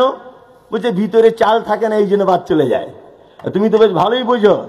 তাহলে পাতান ধান গাছই হয়, ধানের মতো দেখতে না টমেটোর মতো দেখতে? ধানের মতোই দেখতে, একই কালার, একই সব, ভিতরে মাল থাকে না, এই জন্য ফেলে দেওয়া হয়। পাঞ্জাবি একই রকমের, দাড়িও বেশ কাটিং কুটিং ভালো, পাকড়িও বেশ 30-40 হাত হবে, জান্নাতুল ফেরদাউস আতরও ব্যবহার করে, কিন্তু হুজুরের ভিতরে মাল নাই, ফলস হুজুর। কি বলছি বুঝতে পারছেন না? তাছাড়া ও তাবিজ লেখে, কত বড় চিটার, কত বড় বাটপার হুজুর। একটা লোক গরিব মানুষ, তার সাইকেল চুরি হয়ে গেছে, মমতার দেওয়া সাইকেল, 2-3 হাজার টাকা দাম, যাই হোক। তা ও কাঁদতে কাঁদতে হুজুরের কাছে গিয়ে বলছে, হুজুর আমার মেয়েটা স্কুলে যাবে, একটাই সাইকেল চুরি হয়ে গেল। হুজুর বলছে, ওটা কি কোনো ব্যাপার? দেখি হাতটা, দেখি হাতটা দেখি। আচ্ছা, এই যে দাগটা ডান দিকে চলে যাচ্ছে না, এই যে তোমার দাগটা ডান দিকে, চোর বাড়ির পাশেরই হবে। আচ্ছা, সাইকেল আমেরিকা থেকে চোর আসে চুরি করতে? হ্যাঁ, সাইকেল চোর আমেরিকা থেকে আসে? বাড়ির পাশের লোকই চুরি করে, বাড়ির পাশের লোক চুরি করে। এটা বলে দেওয়ার পরে তখন বলছে, এ চলে আসবে সাইকেল। চিটার কেমন দেখুন, বলছে চলে আসবে। তো বলছি তাহলে কি করতে হবে হুজুর? বলছে 350 টাকা, তাবিজের দাম বেড়েছে আগের থেকে অনেক, লকডাউনের পরে 350 টাকা ঝেড়ে দিয়েছে। ওর তো এমনি 3000-এর সাইকেল চুরি, আবার 350 টাকা নিয়েছে। নে বলছে কি করবো তাহলে? বলছে এই তাবিজটা নিয়ে মেন গেটে লাল সুতো দিয়ে বেঁধে রাখো, 3 দিন পরে দেখবে সাইকেল চলে আসবে, চোর নিজে দিয়ে যাবে। 4 দিন 5 দিন হয়ে গেল, লোকটা তখন ভাবছে যে সাইকেলটা আসছে না, তাহলে কি করবো, মহাবিপদ, 350 টাকাও গেল, সাইকেলও গেল। না আবার হুজুরের কাছে গিয়ে বলছে, হুজুর কি ব্যাপার, আসছে না সাইকেল? হুজুর কত বড় চিটার, তারপরে আবার হাত দেখে বলছে, বুঝতে পারছি হ্যাঁ চোর খুব চালাক। বলছে কেন হুজুর? বলছি চাকাটা আলাদা দোকানে বিক্রি করেছে, চেন আলাদা দোকানে, মারগাট আলাদা দোকানে বিক্রি করেছে, আবার সিটটা খুলে আলাদা দোকানে বিক্রি করেছে, ওই জন্য সাইকেল আসতে পারছে না। আচ্ছা বলুন তো, সাইকেল জীবনে এইভাবে কোনোদিন বিক্রি হয়? হয় বলুন? আপনি যদি কেউ শুধু বলা হয় যে সাইকেলের সিট কভারটা ভাই নেবেন, আপনি নেবেন? জীবনে নেবেন? কেউ কেউ নেবেন না। তার মানে এটাও একটা চিটারি ব্যবসা। কি বলছি বুঝতে পারছেন না? ওই জন্য কাজী নজরুল একজন বাঙালি বিখ্যাত কবি, বিদ্রোহী কবি, তিনি বলেছেন, পীর ফকিরের কথা যদি সত্য হতো, তারা কেন ফুটপাতে ভিক মেঙে খেত? কাজী নজরুল বলেছেন, ও তো আলেম নয়, ও বলেছে পীর ফকিরের তাবিজ যদি সত্য হতো, তারা কেন ফুটপাতে ভিক মেঙে খেত? তোমার তাবিজেই যদি সবকিছু হয়ে যাবে, তো তুমি কেন ভিক করছো 10 টাকার জন্য ফুটপাতে? মানুষ 2025 সালে এত বোকা থাকে। আপনার স্ত্রী বাচ্চা হয় না, আপনি যাচ্ছেন হুজুরের কাছে তাবিজ আনতে, আর হুজুরের বউ অসুস্থ হলে প্লেনে করে সিঙ্গাপুরে যাচ্ছে, তা তুমি তাবিজ দিয়ে সারাও, তবেই তো বল বাপের বেটা। তোমার বইয়ের তাবিজে কাজ হয় না, পরের বইয়ের কাজ হয়। তোমার বাপের তাবিজে কাজ হয় না, পরের বাপের কাজ হয়। পাক্কা চিটারি মুহাম্মদ সাল্লাল্লাহু আলাইহি ওয়াসাল্লাম বলেছেন, মান তাআল্লাকা তামিমাতান ফাকাদ আশরাকা। কোন মানুষ যদি হাতে কিছু লটকিয়ে দেয়, সেটা কি শিরক। এইবারে এতক্ষণ শিরকের পরিচয় দিলাম, শিরকের ফলাফল কি? কেউ যদি শিরক করে, আগে কিছু ফলাফল বলে দিয়েছি, শেষ ফলাফল আপনাদেরকে বলছি। এক, আল্লাহ সূরা লোকমানের ভিতরে বলছেন, লোকমান হাকিম তার বেটাকে বলছেন, ইয়া বুনাইয়া লা তুশরিক বিল্লাহ ইন্নাশ শিরকা লাযুলমুন আযীম। বেটা তুমি জীবনে যে পাপ করো না কেন, যতই খারাপ ভালো মন্দ যা কিছু করো না কেন, একটা কাজ করো বেটা, জীবনে কোশ্চিন কালে কোনোদিন শিরিক করে দিও না। শিরিক সব থেকে বড় জুলুম, সব থেকে বড় অত্যাচার, তার নাম শিরিক। আল্লাহ সুবহানাহু ওয়া তাআলা বলছেন, ইন্নাল্লাহা লা ইয়াগফিরু আন ইউশরাকা বিহি ওয়া ইয়াগফিরু দুনা মা যালিকা লিমান ইয়াশা। আল্লাহ তাআলা বলছেন, পৃথিবীতে একটা মানুষ যত ভুল করুক, কোটি কোটি টাকা সুদের টাকা খেয়েছে, ওটা আমি মাফ করে দিতে পারি। ব্যভিচার করেছে 100 মহিলার সাথে, ওটা মাফ করে দিতে পারি। চুরি করেছে 1 কোটি টাকা, মাফ করে দিতে পারি। যা বড় তার জীবনে পাপ আছে, সব পাপ আমি ইচ্ছা করলে ক্ষমা করে দিতে পারি। কিন্তু যে লোক শিরিক করেছে, তার প্রতি ক্ষমা করার ইচ্ছা আমার কোশ্চিন কালে কোনোদিন হবে না। শিরিক এত বড় পাপ, এত বড় পাপ। আল্লাহ মুহাম্মদ সাল্লাল্লাহু আলাইহি ওয়াসাল্লামকে পর্যন্ত বলছেন যে আপনিও যদি শিরিক করেন, লা ইয়াহবাতান্না আমালুক, আপনার আমলগুলোকে বাতিল করে দেওয়া হবে। ওয়ালা তাকুনান্না মিনাল,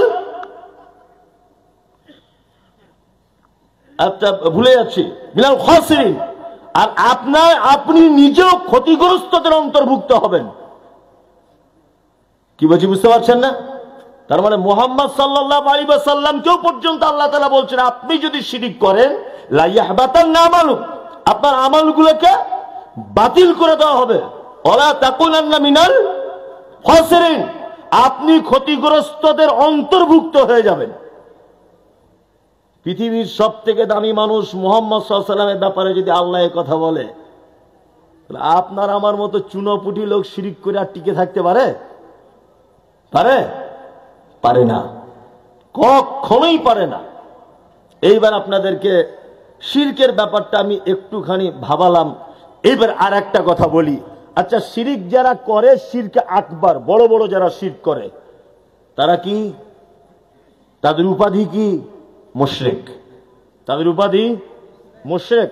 এবার আপনাকে বলি, আপনার আব্বা মাঝে সাঝে পাথর চাপিয়ে যেত, মাঝে সাঝে গিয়ে একটু সেজদা টেজদা দিয়ে আসতো, চাদর চাদর চড়িয়ে আসতো। আপনার আব্বা এখন মারা গেল। আচ্ছা বলুন তো, আপনি আপনার আব্বার জন্য দোয়া করতে পারবেন কি পারবেন না? পারবেন। আল্লাহ পবিত্র আল কোরআনে বলছে, মা কানা লিন নাবিয়্যি ওয়াল্লাযিনা আমানু আন ইস্তাগফিরু লিল মুশরিকিন ওয়ালাউ কানু উলি কুরবা। আল্লাহ বলছে নবীদের জন্য উচিত নয়, ইমানদারদের জন্য উচিত নয় আন ইস্তাগফিরু লিল মুশরিকিন, মুশরিকদের জন্য ক্ষমা প্রার্থনা করা। ওয়ালাউ কানু উলি কুরবা, যদি সে তোমার নিকট আত্মীয় হয় তবুও। আল্লাহ বলছেন কখনোই যারা শিরকে আকবার করে মৃত্যুবরণ করেছে তাদের জন্য দোয়া করা যাবে না। ওয়ালাউ কানু উলি কুরবা, সে আপনার বাপ হতে পারে, মা হতে পারে, মামা হতে পারে, বোন হতে পারে, দুলাভাই হতে পারে, আত্মীয় স্বজন নিকট যেই হোক। আপনি যদি দেখেন মাজার পূজা করে, মাজারে চাদর দেয়, গাছতলায় সেজদা দেয়, গাছতলায় মানত করে, অমুক জায়গায় গিয়ে সেজদা করে, এই রকম কোন আত্মীয় মারা গেলে জানাজা তো দূরের কথা, আই ইস্তাগফিরু লিল মুশরিকিন, আল্লাহ বলছে তাদের জন্য ক্ষমা প্রার্থনাও করা যাবে না। শিরক এত বড় পাপ। আমার খুব দুঃখ লাগে, খুব দুঃখের সঙ্গে বলছি এটা। আপনার বেটি আছে না বাড়িতে, বিয়ে দেওয়ার টাইম হয়েছে, তা ঘটক সাহেব এসে বলছে একটা 5 ওয়াক্ত নামাজি ছেলে আছে, আপনার মেয়ের জন্য বিয়ে লাগাবেন? তা বলছে না, ভালো ছেলে দেখো। তো ঘটক তখন বলছে, যে ছেলেটা তাহাজ্জুদ পড়ে, যে ছেলেটা 5 ওয়াক্ত নামাজ পড়ে, এই ছেলেটা ভালো নয়? তা কেমন ভালো ছেলে দরকার? তারপরের দিন এসে বলছে আর একটা ভালো ছেলে পেয়েছি। বলছে কি? বলছে বহরমপুর হাই স্কুলে চাকরি পেয়েছে নতুন। বলছে আচ্ছা তাই নাকি, এত ভালো ছেলে? এত ভালো ছেলে। বলছে একটা গন্ডগোল আছে। কি গন্ডগোল? না, ওরা মাঝে সাঝে পাথর চাপিয়ে যায়, ফ্যামিলি সমেত গিয়ে সেজদা টেজদা করে আসে। বলছে তাতে অসুবিধা কিছু নয়, মাঝে সাঝে যাবে, ও আমার মেয়ে সব ঠিক করে দিবে, ও আমার মেয়ে সব ঠিক করে দিবে। ভালো করে বুঝবেন না, আপনি স্কুলে চাকরি করে বলে ভালো ছেলে মাজারে গিয়ে সেজদা দেয়, চাদর চড়ায়, এইরকম একটা ফ্যামিলিতে আপনার বেটিকে বিয়ে দিয়ে দিয়েছেন। ভালো করে বুঝবেন। এবার আপনার বেটি অসুখে পড়ে গেল, হসপিটালে ভর্তি, আপনি বাপ, আপনি তার জন্য দোয়া করতে পারবেন না।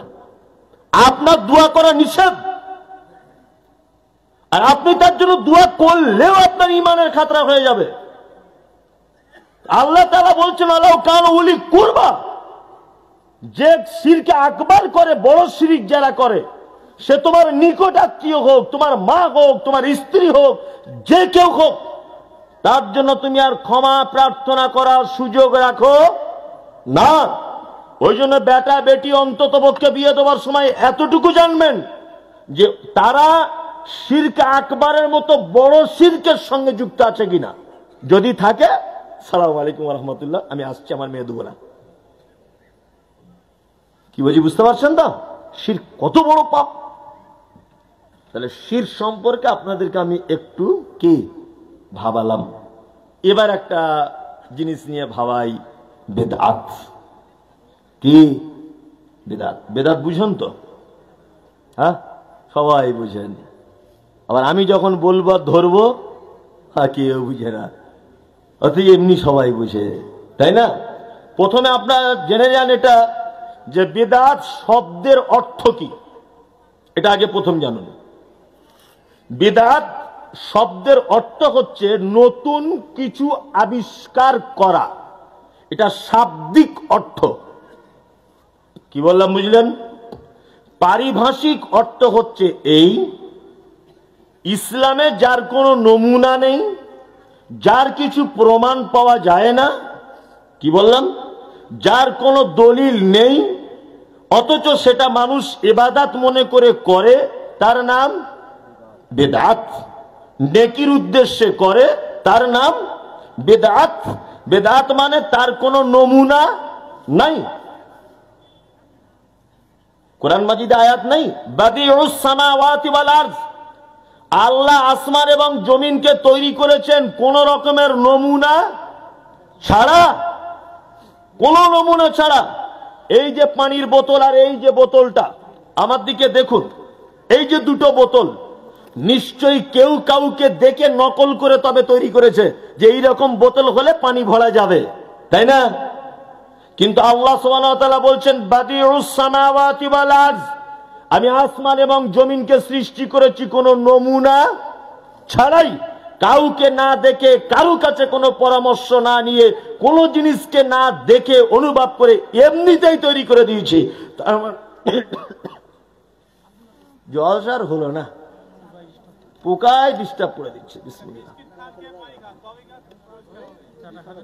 না, যে কথা বলছিলাম, বিদআত মানে নতুন কোন জিনিস আবিষ্কার করা। এইবার আপনাদেরকে আমি একটা কথা বলবো। আয়েশা সিদ্দিকা রাদিয়াল্লাহু তাআলা আনহা তিনি বলছেন, আমরা বেদাত কি করে বুঝবো? মান আমিলা আমালান লাইসা আলাইহি আমরুনা ফাহুয়া রাদ্দুন। মানুষ যদি কোনো আমল যদি করে, আর সেই আমল যদি আমাদের পক্ষ থেকে কোনো পারমিশন যদি না থাকে, ফাহুয়া রাদ্দুন, সেটা কি বাতিল। বেদাত কেমন করে বুঝবো? আল্লাহ পবিত্র আল কোরআনের ভিতরে বলেছেন, ওমা আতাকুমুর রাসূল ফাখুযুহু ওমা নাহাকুম আনহু ফান্তাহু। আমার নবী যেটা দেয় সেটা গ্রহণ করো, আর আমার নবী যেটা নিষেধ করে তোমরা তার থেকে দূরে থাকো, তাই না? এইবার আপনাকে একটা কথা বলি, সেটা কি, মুহাম্মদ সাল্লাল্লাহু আলাইহি ওয়াসাল্লাম বিদায় হজের সময় বারবার আকাশের দিকে তাকিয়ে বলছিলেন, আল্লাহু আশহাদ, আল্লাহু আশহাদ, আল্লাহ তুমি সাক্ষ্য থাকো, আল্লাহু আশহাদু, আল্লাহ তুমি সাক্ষ্য থাকো, এবং সাহাবায়ে কিরামগণ তোমরাও সাক্ষী থাকো। আমি তোমাদের কাছে রিসালাতের দায়িত্ব আমাকে যেটা দেওয়া হয়েছিল, সেই রিসালাতের দায়িত্ব পরিপূর্ণ পৌঁছে দিতে পেরেছি কিনা।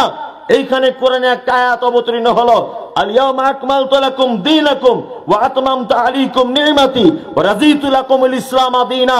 আল্লাহ মুহাম্মদ সাল্লাল্লাহু আলাইহি ওয়াসাল্লামকে বলছেন, আজকে ইসলামকে পরিপূর্ণ করে দেওয়া হয়েছে, কিয়ামত পর্যন্ত এর ভিতরে আর নতুন কিছু ঢোকানো যাবে না, নতুন কিছু বার করাও যাবে না, সংযোজনও চলবে না, বিয়োজনও চলবে না, কিচ্ছু চলবে না। আল্লাহ তাআলা মুহাম্মদ সাল্লাল্লাহু আলাইহি ওয়াসাল্লামকে বলছেন, আপনাকে দিয়ে ইসলাম পরিপূর্ণ করে দেওয়া হয়েছে, এতে আর কোন জিনিস ঢোকানো বার করা কিছু চলবে না, কিচ্ছু চলবে না। আমরা বারবার যখন বলেছি যে এই কথাটা মুহাম্মদ সাল্লাল্লাহু আলাইহি ওয়াসাল্লাম বলেছেন, ও বারবার একটা কথা বলছে, এটা ইমাম আবু হানিফা বলেছে। আমরা যখন বারবার বলছি এটা আল্লাহর নবী করেছেন, ও বারবার তখন বলছে অমুক পীর সাহেব করেছেন। আমরা বারবার যখন বলেছি এটা আল্লাহর নবী করেননি, ও বারবার একটা কথা বলছে এটা আমাদের হুজুর করেছে। তার মানে হুজুর করেছে মানে আপনি এটা বোঝাতে চাচ্ছেন যে মুহাম্মদ সাল্লাল্লাহু আলাইহি ওয়াসাল্লাম এই ব্যাপারটা ভালো বুঝতে পারেননি, আপনার হুজুর ভালো বুঝেছে, এইটা মনে হচ্ছে। কি জলসা কি শেষ নাকি? তাহলে তোমরা ওরকম কেন করছো? পরে দিবে, থাক, এত ডিস্টার্ব করো না। জি, অত এ করতে হবে না। যারা চলে যাবেন আস্তে আস্তে চলে যান, কোনো সমস্যা নেই। আপনি চলে গেলেও আলহামদুলিল্লাহ, থাকলেও আলহামদুলিল্লাহ, সমস্যা নেই। আসলে এই সব জায়গায় বসে থাকা অত সহজ নয়। এটা যদি রাজনৈতিক মিটিং হতো, তার কিছুদিন পরে ঘর ঢুকবে, তাহলে ঠিক ছিল। আরে ফালতু বসে থেকে টাকা পাবো না, বরঞ্চ চাইবে এখনই মাদ্রাসার জন্য। এখানে কেউ বসে সহজে? সহজে কেউ বসে না। তাহলে আমরা বেদাত থেকে দূরে থাকতে হবে। আর বেদাত কি না একটা জিনিস বুঝবো কি করে? মুহাম্মদ সাল্লাল্লাহু আলাইহি ওয়াসাল্লাম যেটা পারমিশন দিয়েছেন সেটা হচ্ছে সুন্নাত, আর যেটা থেকে বিরত থাকতে বলেছেন সেটা বেদাত। এবারে আমরা আপনাকে কিছু দৃষ্টান্ত পেশ করছি। দৃষ্টান্ত এক, আল্লাহ নবী সাল্লাল্লাহু আলাইহি ওয়াসাল্লাম বলেছেন আখিরুল কালাম লা ইলাহা ইল্লাল্লাহ ফাদাখালাল জান্নাত। কোন মানুষ যখন মারা যায়, তার জীবনের শেষ কথাটা যদি এটা হয় লা ইলাহা ইল্লাল্লাহ, তাহলে তার থাকার জায়গা কোথায়? জান্নাত। এটা বলতে হবে কেমন করে? কেমন করে বলতে হবে? আপনার আব্বা মারা যাচ্ছে, আপনি তার সাইডে বসে একটু জোরে জোরে বলবেন লা ইলাহা ইল্লাল্লাহ, লা ইলাহা ইল্লাল্লাহ, লা ইলাহা ইল্লাল্লাহ। আপনার বলাতে যদি আপনার বাপ একবার যদি বলে দেয়, তাহলে তার থাকার জায়গা জান্নাত। কিন্তু আপনি ওই মুহূর্তে বসে আপনার বাপকে এটা বলতে পারবেন না, আব্বা তুমি একটু লা ইলাহাটা বলো, আব্বা তুমি একটু লা ইলাহাটা বলো, আব্বা তুমি বলো। এই কথা আল্লাহ রাসূল বলতে মানা করছেন। কারণ ও এখন মৃত্যু যন্ত্রণায় ছটফট ছটফট করছে, কষ্টে আছে। ওকে তুমি যদি লা ইলাহা বলতে বলো, আর ও যদি একবার বলে দেয় তার লা ইলাহা ইল্লাল্লাহ, আমার এখন কষ্ট হচ্ছে আর তোমার লা ইলাহা, এইটা যদি একবার বলে দেয়, তাহলে লা ইলাহাকে অস্বীকার করলো, লা ইলাহাকে ইনকার করলো। এই জন্য ওই লোকটা জাহান্নাম চলে যাবে। ওই জন্য আল্লাহ রাসূল বলেছেন তুমি নিজে নিজে বলো লা ইলাহা ইল্লাল্লাহ, লা ইলাহা ইল্লাল্লাহ, লা ইলাহা ইল্লাল্লাহ। এইটা আল্লাহর নবীর দেওয়া সুন্নত পদ্ধতি। লা ইলাহা বলতে হবে মুমূর্ষ মানুষের পাশে বসে। বেদাত কোনটা? আল্লাহর নবীরটা বাদ দিয়ে চলে এলো কি? বলছে অমুক মাদ্রাসার 4টে ছাত্র ডেকে আনো, আমার বাপ মারা যাচ্ছে, কোরআন পড়তে হবে। চারিদিকে বসে কেউ ইয়াসিন সুরো, কেউ রহমান সুরো, কেউ সূরা ওয়াকিয়া, কেউ সূরা দাহার খুব দুলে দুলে দুলে দুলে দুলে দুলে পড়ছে। এইটা বেদাত, কারণ এটা পারমিশন নেই। আমি এই বক্তব্যগুলো দিই, আর মুর্শিদাবাদে আপনাদের এলাকার কিছু বক্তা আছে, আমি তাদের নাম বলবো না, এত গাল দেয়, এত গাল দেয়। মনে মনে ভেবেছে আল্লাহ মনে হয় ওকে গাল দেওয়ার জন্যই জন্ম দিয়েছে। ওই শুধু গালেরই হুজুর। কি বলছি বুঝতে পারছেন না? আমাকে বলছে কোরআন মৃত্যু মানুষের মুমূর্ষ মানুষের পাশে বসে পড়া যাবে না, মুমতাজুল ইসলাম বেদাত বলেছে।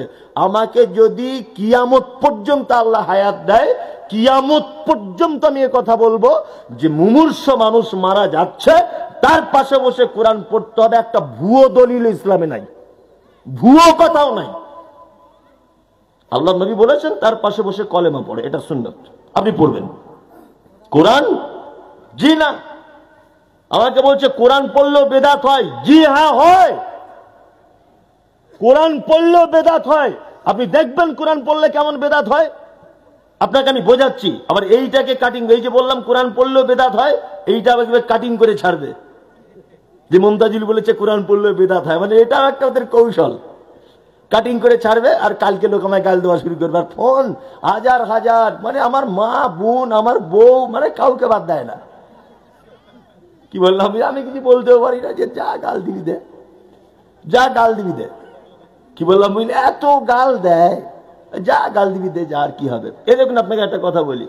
আচ্ছা এই আমার দিকে ফিরুন। আচ্ছা ফেরাউন ভালো লোক না খারাপ লোক? আমি বুঝতে পেরেছি, ফেরাউন ভালো লোক না খারাপ লোক? খারাপ। তা কেউ যদি ফেরাউনের নাম সারাদিনে 100 বার বলেন, কি হবে বলে মনে হয়? হবে না, হবে না তো, হবে না। আবু লাহাব খারাপ লোক না ভালো লোক? খারাপ লোক। তা কেউ যদি সারাদিনে 100 বার আবু লাহাবের নামটা বলে, নেকি হবে? নেকি হবে না, ও বদমাশ লোক, তাই না?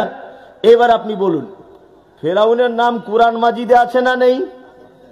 আছে, 2-4 পৃষ্ঠার পর পরই আছে। তা কোরআন মাজিদে যদি আপনি বলেন, আমি একটা আয়াত পড়ছি, ধরে নেন আয়াত কি?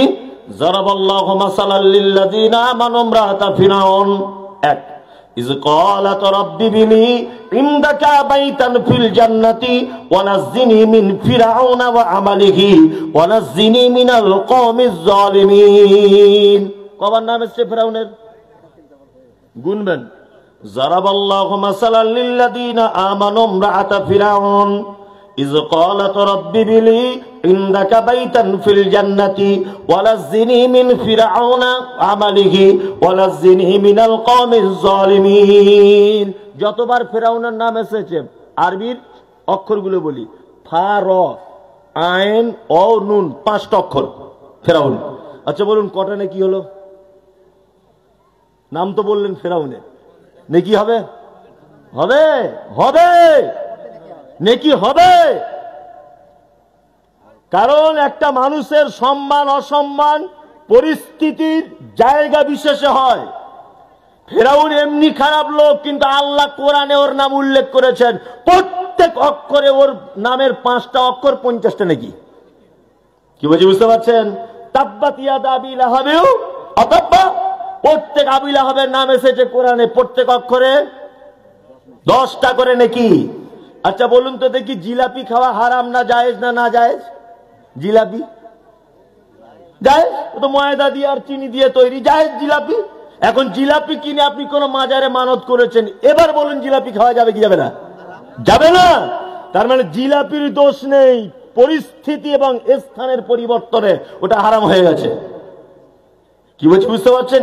স্থানের পরিবর্তনের কারণে কি হয়েছে? হারাম হয়ে গেছে। কোরআন পড়লেও যে আপনার ভুল হবে তার ওইটা বলার জন্য আমি ঘুরছি। নামাজ পড়ছেন, আল্লাহু আকবার, সূরা ফাতিহা শেষ, অন্য একটা সূরা শেষ, রুকুতে গেলেন, কি দোয়া বলতে হয়? সুবহানা রাব্বিয়াল আযীম। আপনি সিজদায় চলে গেলেন, আর একটা দোয়া বলতে হয় সুবহানা রাব্বিয়াল আলা। আপনি রুকু থেকে উঠলেন, রব্বানা লাকাল হামদ হামদান কাসীরান তাইয়্যিবান মুবারাকান ফীহি। এই দোয়াগুলো নামাজের ভিতরে বলতে হয়। বিশ্ব নবী বলেছেন, কোরআন মাজিদে একটি সূরা আছে, 3 বার যদি কেউ তেলাওয়াত করে তাহলে একবার কোরআন মাজিদ খতম করে দিলে, একবার শেষ করলে যত নেকি হয় তত নেকি তার আমলনামাতে তুলে দেওয়া হয়। কোন সূরা সেটা? ইখলাস। ইখলাস তার মানে খুব মর্যাদাপূর্ণ সূরা না? ও মর্যাদাপূর্ণ সূরা। এবার আপনাকে বলছি, আপনি রুকুতে যখন যান সুবহান রাব্বিয়াল আযীমটা বাদ দিয়ে কুলহুটা 3 বার পড়ুন তো দেখি, হবে? সিজদায় গিয়ে 3 বার কুলহুটা চালিয়ে দেন, চলবে? চলবে না। কারণ ওমা নাহাকুম আনহু ফান্তাহু, আল্লাহর নবী যে কুলহু ওখানে দেয়নি, আল্লাহর নবী কুলহু ওখানে দেয়নি। আল্লাহর নবী কি দিয়েছেন? সুবহান রাব্বিয়াল আলা, সুবহান রাব্বিয়াল আযীম, এই দুটো আল্লাহর নবী দিয়েছেন। আল্লাহর নবী বলছেন মুমূর্ষ মানুষের সামনে তোমরা কলেমা পড়ো, তা এই ইয়াসিন সূরা কোথা থেকে আনলো? এবারে লোকটা মারা গেল, ভালো করে বুঝবেন, লোকটা মারা গেল। আল্লাহ রাসূল বলছেন মারা গেলে 3টে কাজ দ্রুত গতিতে করো। কটা কাজ? 3টে কাজ। 1, সালাতের টাইম হয়ে গেলে সাথে সাথে আজান দিয়ে নামাজের ব্যবস্থা করো, দেরি করো না ওয়াক্ত হয়ে গেলে। 2, যে মেয়ের স্বামী মারা গেছে তার যদি বিবাহ করার মতো বয়স যদি থাকে তাহলে ইদ্যত পালন হয়ে গেলে সাথে সাথে অন্য ছেলের সাথে বিয়ে দিয়ে দাও।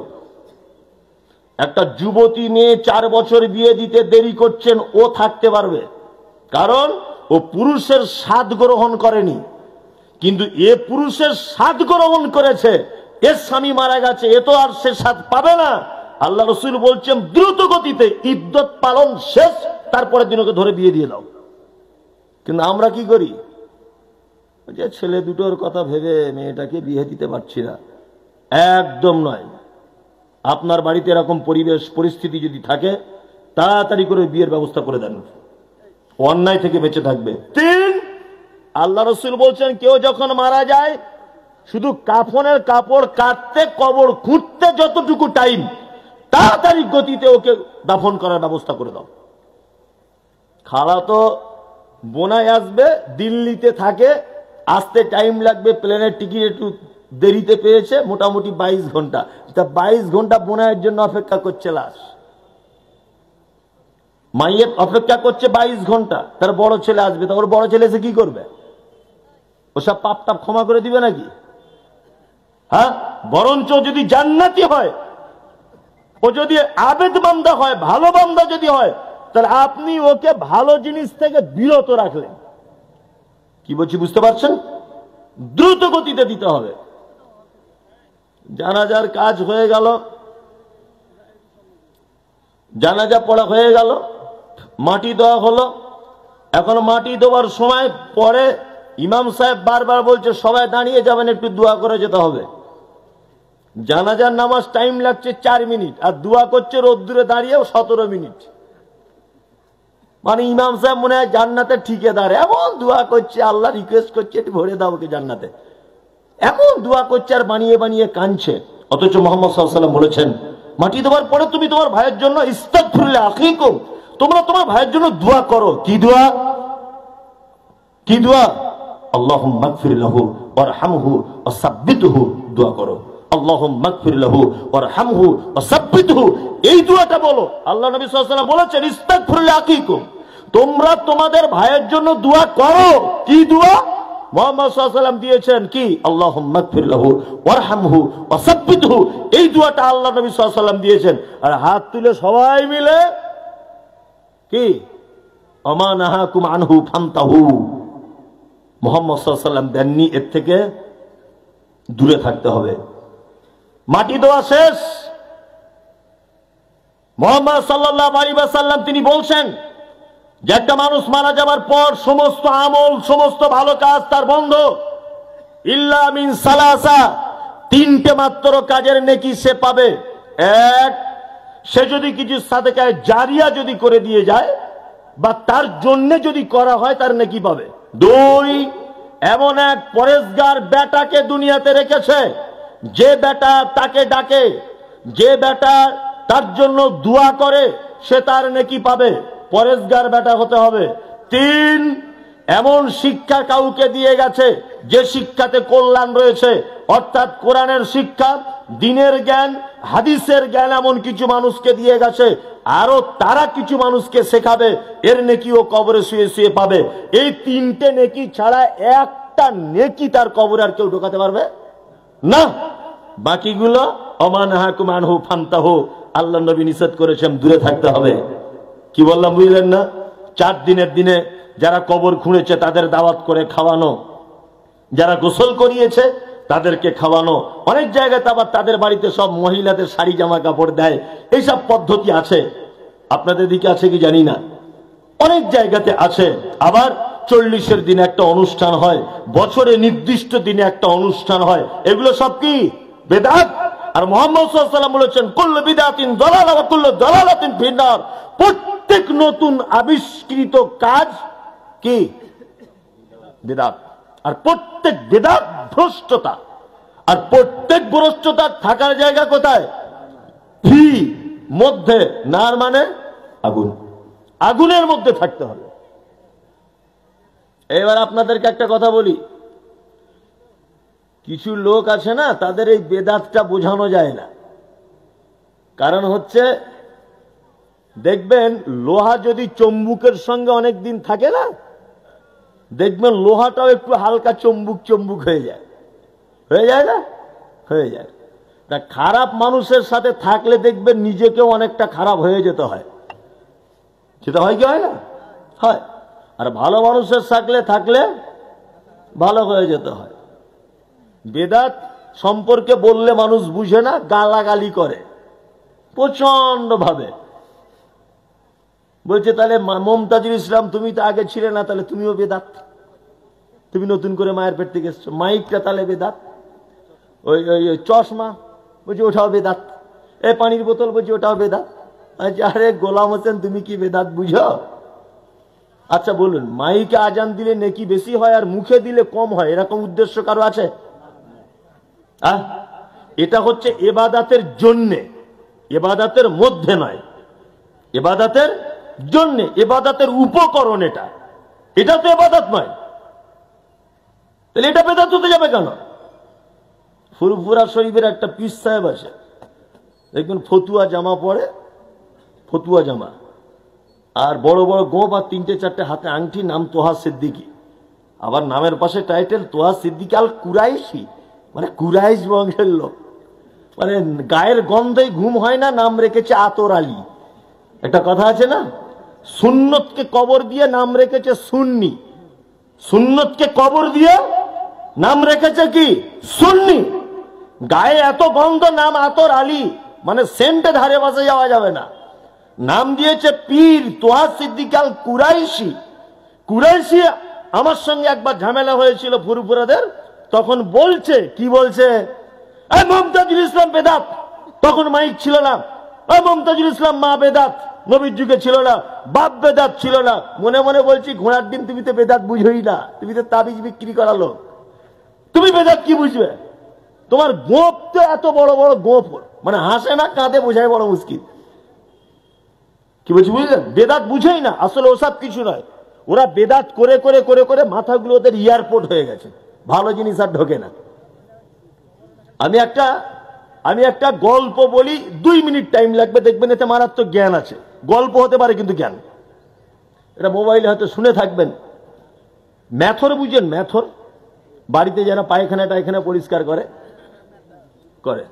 হ্যাঁ, এখন এই ম্যাথর সারাদিন 3-4টা লোকের পায়খানা পরিষ্কার করে খুব ক্লান্ত হয়ে গেছে, রাস্তায় দুপুরবেলা একটা বট গাছের ছায়াতে বিশ্রাম করছে। এখন একটা লোক ঘুরে ঘুরে আতর বিক্রি করে, আতর। এখন ও সারাদিন মসজিদে মাদ্রাসা আতর বিক্রি করে ঘুরে ঘুরে ক্লান্ত, ও গিয়ে বট গাছের তলাতে ম্যাথরের পাশে বসেছে। এখন এ তো আতরওয়ালা, ও ম্যাথর, দুজনা তো পুরো বিপরীত এক অপরের থেকে। ওর গন্ধ আর এসছেন। এখন আতরওয়ালা একটু বসবে কি, নাক ধরছে, এরকম করছে শুধু। এখন ম্যাথর তখন বলছে, ভাই আপনি তো বুঝতে পারছেন আমার ঝাঁটার বালতি দেখে আমি ম্যাথর, তা নাক ধরে কেন আপনি আমাকে অপমান করছেন? তখন আতরওয়ালা বলছে, এক কাজ করা যাক ভাই, দুজনাই যখন ক্লান্ত আর দুজনাই যখন বট গাছের ছায়াতে বসবো, তা জায়গাটা একটু সুন্দর পরিবেশ তৈরি করা যাক। আমার কাছে অরিজিনাল জান্নাতুল ফেরদাউস আছে, আপনার একটু গায়ে লাগিয়ে দেবো।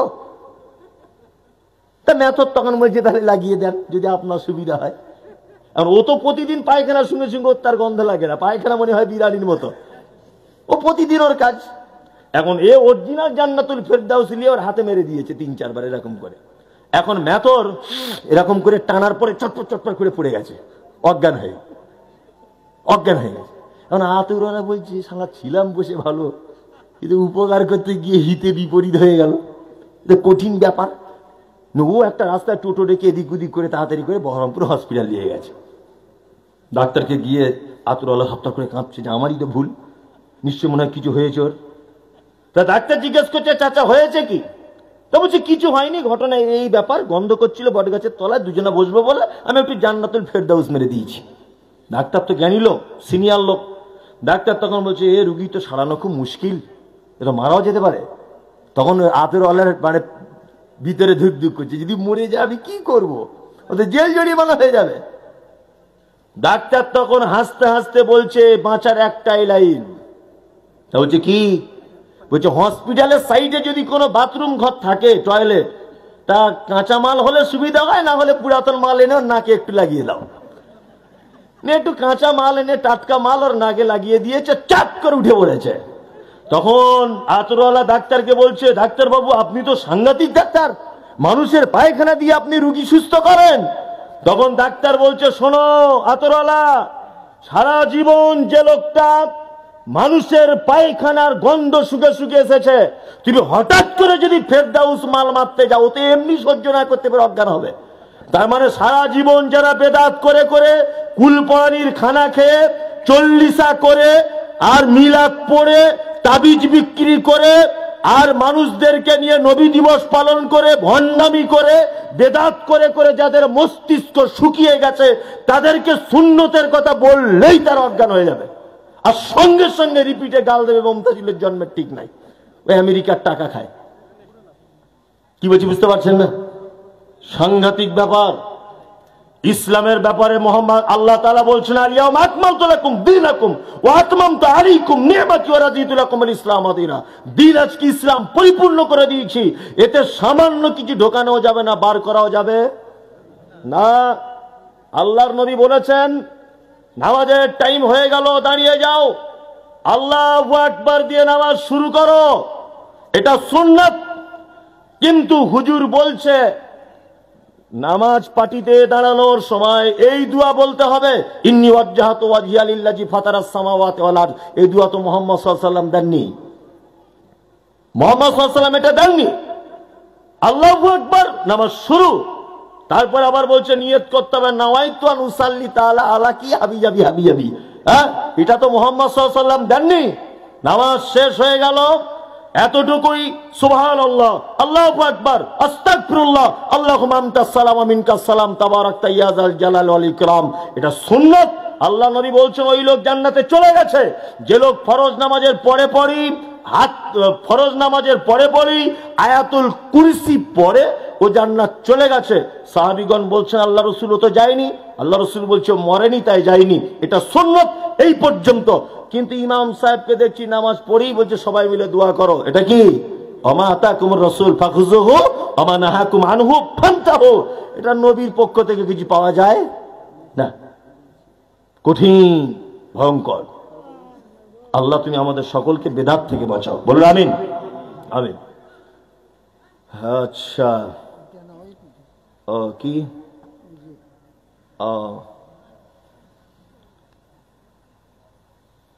আচ্ছা, একজনা বলেছেন একটু আগে একটা কাগজ দিয়েছিলেন যে কিছু মানুষ আছে বর্তমানে আহলে কোরআনের লোক বলছে হাদিস মানতে হবে না, শুধু কোরআন মানলেই হবে। এ বার হয়েছে, এ মাল আমরাও দেখতে পাচ্ছি, বার হয়েছে, আছে। তবে একটা কথা, আমি একটা মাত্র কথা শুধু বলে দেবো, একটা, যদি ওই রকম কোন আমার দিনী ভাই যদি আপনি এখানে বসে থাকেন, আমি আল্লাহর কসম করে বলছি আপনার মান সম্মান বা আপনার বিপক্ষে বলছি এটা মনে করবেন না। আপনাকে আমি ব্যাপারটা একটু বোঝাচ্ছি, আপনি দেখুন বুঝতে পারেন কি। আল্লাহ সুবহানাহু ওয়া তাআলা কোরআন মাজিদে বলছেন কুল ইন কুনতুম তুহিব্বুনাল্লাহ, তোমরা যদি আল্লাহকে ভালোবাসতে চাও বা তার ভালোবাসা যদি পেতে চাও, ফাত্তাবিউনি, তাহলে আনুগত্য করতে হবে কার?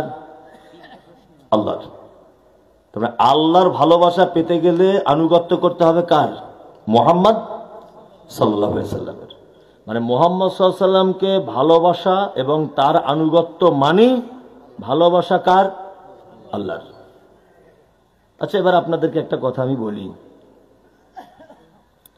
আমি মমতাজুল ইসলাম, একটা স্কুল মাস্টার ধরে নেন। আপনার নাম কি? নাইম ইসলাম আমার ছাত্র। আমি আপনাকে 2 মিনিটের জন্য তুমি বলে কথা বলছি, কিছু মনে করবেন না, শুধু বোঝানোর জন্য। আমার বাম দিকে যিনি ভাই বসে আছেন, ইনি একজন এলাকার বিশাল সম্মানী মানুষ, তবে বয়স হয়ে গেছে। তা আমার সঙ্গে ওনার খুব বন্ধুত্ব। তা উনি একদিন আমাকে ফোন করে বলছেন যে মমতাজুল ভাই, আমার স্ত্রীও তো মারা গেছে, ছেলে মেয়েও তো কেউ নাই, অসুস্থ হয়ে পড়ে আছি। তা আপনার কোনো ছাত্রকে যদি 2 দিনের জন্য আমার বাড়িতে পাঠাতেন, তাহলে আমার একটু সেবা যত্ন করত। আমি নাইমকে বললাম, নাইম এই তুমি যাও তো আশফাকুল্লাহ ভাইয়ের বাড়িতে গিয়ে উনি যা যা যা যা তোমাকে আদেশ করবে সেইগুলোই তুমি করবে, যা যা তোমাকে করতে বলেছে সেইগুলোই তুমি করবে। ও চটজলদি চলে এলো, আমি শিক্ষক ওর। ও চলে এলো নাইম। ইনি তখন বলছে আমি অসুস্থ, প্রেসক্রিপশনটা দিচ্ছি, বাপ 2টো ওষুধ এনে দাও না। এ তখন বলছে ওষুধের কথা তো বলা ছিল না। আমি বলেছি যা কিছু তোমাকে বলবে সব তুমি শুনবে। তার মানে ওষুধ আর বাদ গেল? গেল না। এখন এ যে কথাটা বলছে আশফাকুল্লাহ ভাই, নাইম সেটা শুনছে না। আচ্ছা, এ যদি না শোনে তাহলে এই লোকটাকে অপমান করছে না আমাকে অপমান করছে? কোনটা?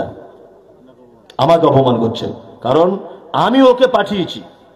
ও যদি এই লোকটার সাথে ভালো ব্যবহার করত তাহলে ও আমার সম্মান বাড়াতো, আর ও এই লোকটার সাথে অসম্মান করছে মানে আমার সম্মান কমিয়ে দিচ্ছে।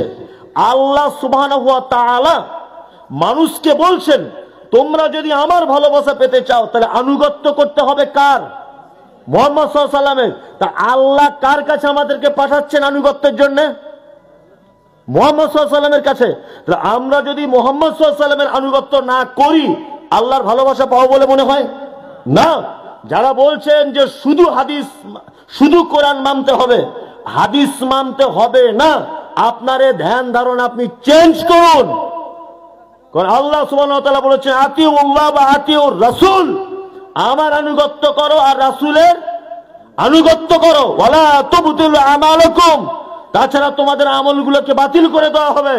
তার মানে যারা শুধু আল্লাহর আনুগত্য করছে, রসুলের আনুগত্য করছে না, আমি মুমতাজুল ইসলাম বলছি তাদের আমল চুল পরিমাণ আল্লাহর দরবারে টিকবে না, বাতিল করে দেওয়া হবে। কারণ আল্লাহ তো বলেছেন আতিউল্লাহ ওয়া আতিউর রাসূল, আমার আনুগত্য করো। আর কার আনুগত্য করো? মুহাম্মদ সাল্লাল্লাহু আলাইহি ওয়াসাল্লাম আনুগত্য করো। তা আল্লাহ আমাদের আনুগত্যের জন্য কার কাছে পাঠাচ্ছেন? মুহাম্মদ সাল্লাল্লাহু আলাইহি ওয়াসাল্লামের কাছে পাঠাচ্ছেন। তা আমরা যদি তার কথা মতো মুহাম্মদ সাল্লাল্লাহু আলাইহি ওয়াসাল্লামের আনুগত্য না করি, তাহলে আমাদের আমল টিকবে? টিকবে না। আহলে কোরআন যারা বলছেন আপনার সঠিক ভুল, আপনার সঠিক পথে নেই, আরো যাচাই বাছাই করুন।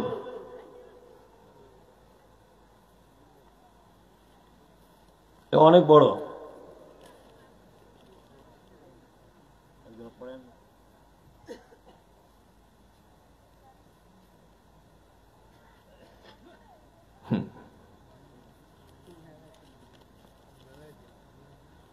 একটা প্রশ্ন সাইজ দেব। দলিল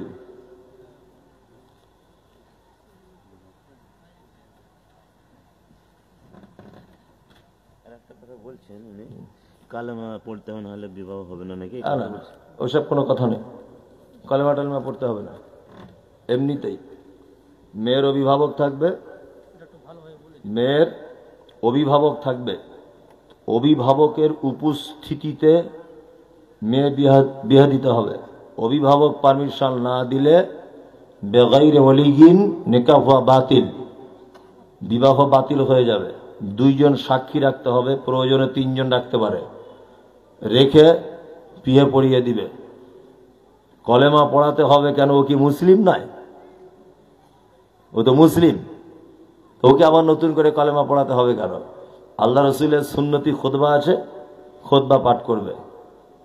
আল্লাহ রসুল গুরুত্বপূর্ণ কথা 3 বার করে বলতেন, অমুকের বেটির সঙ্গে এত টাকা মোহর, তোমাকে বিবাহ জন্য প্রস্তাব দেওয়া হচ্ছে। ও আলহামদুলিল্লাহ, এতটুকুই বললে হবে, না হলে আমি কবুল করলাম, এতটুকুই বলবে।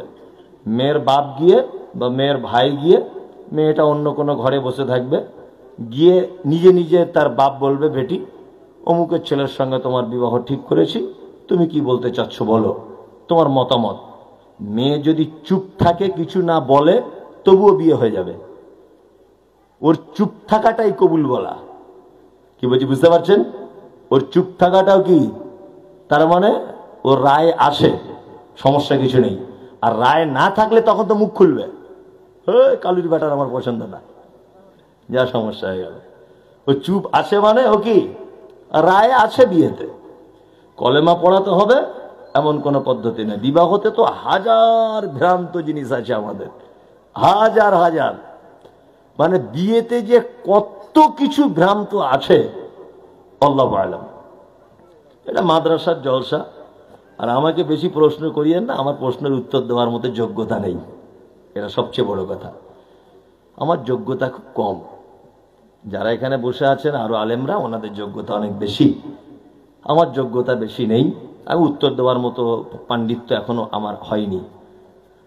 আমি মাদ্রাসার জলসা, রাত্রি এখন প্রায় 12টা বাজে, 12টা।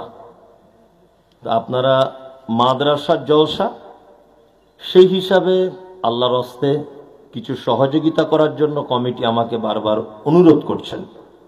আপনাদেরকে আমি একটা কথা বলতে পারি, চলে যাবেন না। আমি আর 10 মিনিট, 12টায় ছাড়বো, 15 মিনিট বাকি আছে। একটা শুধু কথা আপনাদেরকে আমি বলবো, পৃথিবীতে যত ভালো কাজ আছে, যত ভালো কাজ, সব থেকে ভালো কাজের উন্নত পর্যায়ের একটা ভালো কাজ হচ্ছে সাদাকা।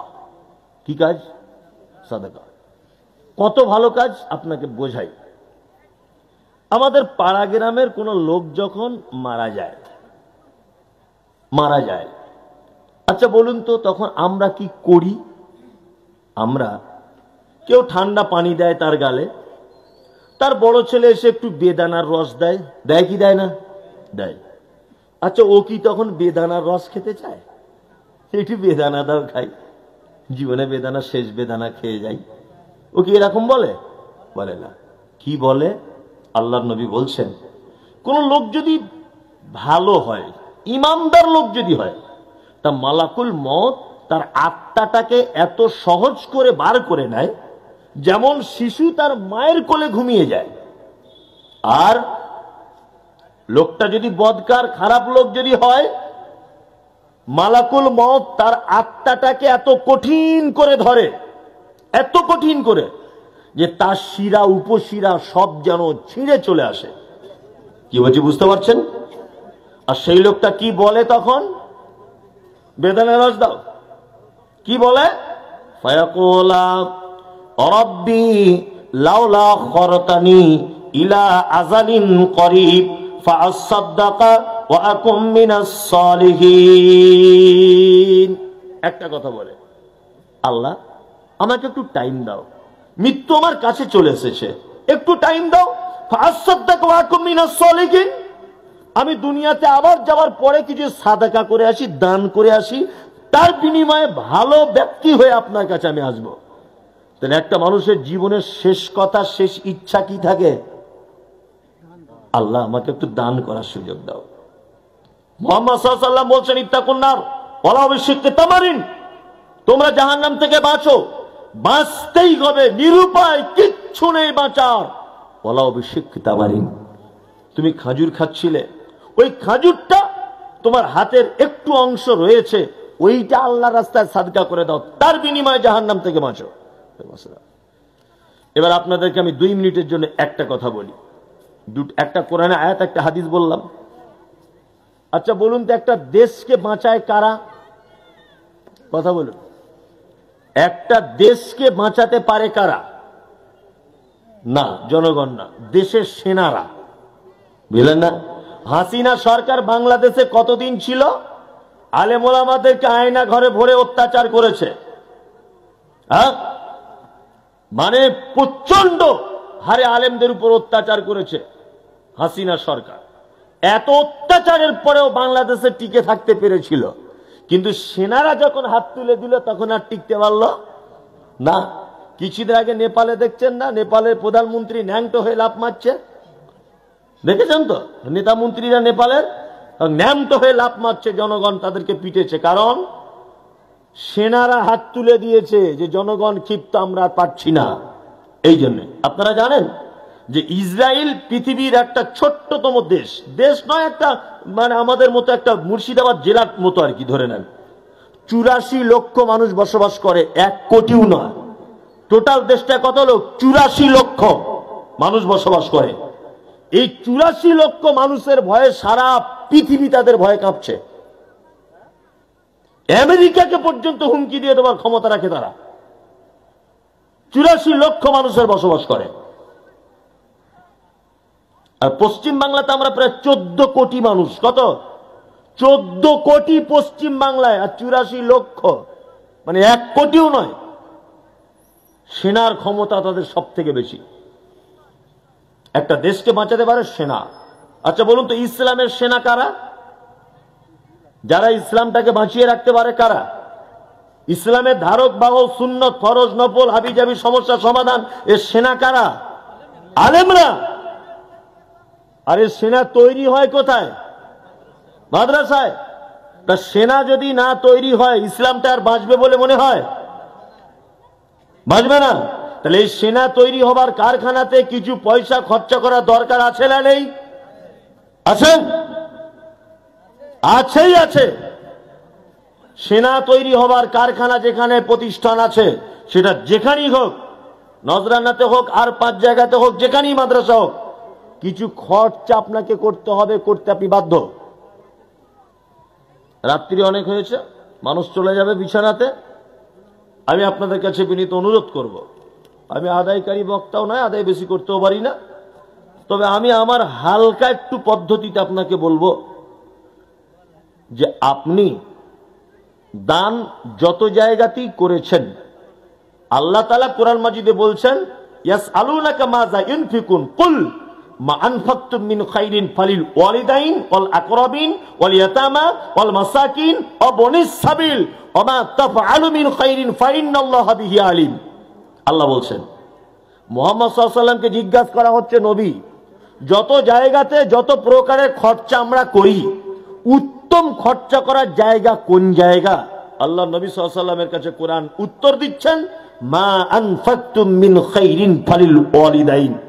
সন্তান তার পিতামাতার জন্য যে টাকাটা খরচা করে, এটা হচ্ছে পৃথিবীর শ্রেষ্ঠ দান এবং পৃথিবীর শ্রেষ্ঠ খরচা করার জায়গা। 10 জন মানুষ বলুন তো যে এই রাত্রিতে আমার আব্বা মা বেঁচে থাক আর মারা যাক, আমার পক্ষ থেকে আমি 1000 টাকা আমার আব্বা মায়ের জন্য দেব। 10টা লোক বলুন, বলুন। আমি বেশি চাইনি, 10,000 চাইনি, 20,000 নাই, 1000 টাকা আপনি বলুন যে আমার গভীর রাত্রিতে আমার আব্বা মায়ের জন্য আমার পক্ষ থেকে 1000 টাকা আমি মাদ্রাসায় দিলাম। কেউ আছেন এখানে? আল্লাহ বলছেন পৃথিবীর মধ্যে শ্রেষ্ঠ দান এটা, যে সন্তান তার বাপ মায়ের জন্য খরচা করে। কেউ আছেন? একজন, ওই যে হাত তুলেছে। 2 জন, নামগুলো লেখার ব্যবস্থা করতে হবে। আর কেউ আছেন ভাই? চলে যাবেন, আর 5 মিনিট চলে যাবেন। আর কেউ আছেন ভাই? এই যে ইনি একজন, নামগুলো লিখুন, নামগুলো লিখুন। আর কে আছেন? 1000 করে দেন, আমি বেশি টাকা চাইবো না। সইবুর সাহেব একদম জাল টেনে দিয়ে চলে গেছে। কি বলা বুঝলেন? ওই জন্য আমি দেখছি যদি 10 জন হলে 10,000 হয়। ভাই চলে তো যাচ্ছেন, মজলিস ভাঙার দোয়া বলে যাবেন দয়া করে। তাছাড়া এতক্ষণ পর্যন্ত যে নেকি পেয়েছেন, এ নেকি যদি টেকাতে চান, অরিজিনাল বলছে এটা, আল্লাহর নবীর হাদিস, সে যেন মজলিস ভাঙার দোয়া বলে তবে যায়, তার আগে নয়। আমি বলেছি 12টা ছাড়বার 5 মিনিট, 5 মিনিট ধৈর্য নেই কেন? বসুন। 1000 টাকা আপনি দেন, আপনার আব্বা মায়ের জন্য আপনি খরচা করুন। দেন, দেন, সবাই দেন। জি, যা দিবেন 1000 টাকা করে দেন, আপনার আব্বা মায়ের জন্য টাকাটা দেন। কেউ আছেন ভাই? আছেন? দেন। মাহিদুল ইসলাম 1000। আচ্ছা, আর কেউ আছেন ভাই? 1000 টাকা, আমি তো বেশি বলিনি। আপনি দিয়েছেন, আবার একবার দেন। দেখুন, আপনার আব্বা যদি এখানে বসে থাকে না, আর ও যদি একবার শুনতে পায় যে আমার বেটা আমার জন্য দান করছে, ওর আজকে রাতে আনন্দের চোখে পানি চলে আসবে, যে না, ছেলে বেটা মানুষ করে আমার লাভ হয়েছে, আমার নামে দান করেছে। মায়েরা যারা আছেন, আপনাদেরও তো আব্বা মা চলে গেছে। আল্লাহ আপনাদেরকে একটা জিনিস থেকে বঞ্চিত করেছেন, কিন্তু একটা জিনিস খোলা রেখেছেন, যে বাপ মায়ের সেবা করার মাধ্যমে জান্নাতে যাবে পুরুষ। মহিলা তো তার স্বামীর ঘরে সংসার করবে, তো ও কি করে বাপ মায়ের সেবা করবে? আল্লাহ রসুল তখন বলছেন, তোমরা তাদের নামে সাদাকা করবে, দান করবে। আপনাদের সাদাকার দরজা খোলা আছে। মায়েরা, আপনারা আল্লাহর রাস্তায় কিছু সাদাকা করুন আপনার আব্বা মায়ের জন্য। কে আপনি? আল্লাহুম্মা সাল্লি আলাইহি আল্লাহুম্মা বারিক আলাইহি। একজন যোগ্য সন্তান বসে আছেন আমার পিছনে, উনি বলছেন, আমি আমার আব্বা মায়ের জন্য 10,000 টাকা। কি নাম ভাই আপনার? আপনার আব্বা মা বেঁচে আছে? সাফি সরকারের আব্বা মা যদি মাইকের আওয়াজ শোনেন, ছেলে মানুষ করা আপনার জীবনের সৌভাগ্য সার্থক হয়েছে যে আপনার ছেলে জীবিত অবস্থায় আপনাদের জন্য দান করেছে।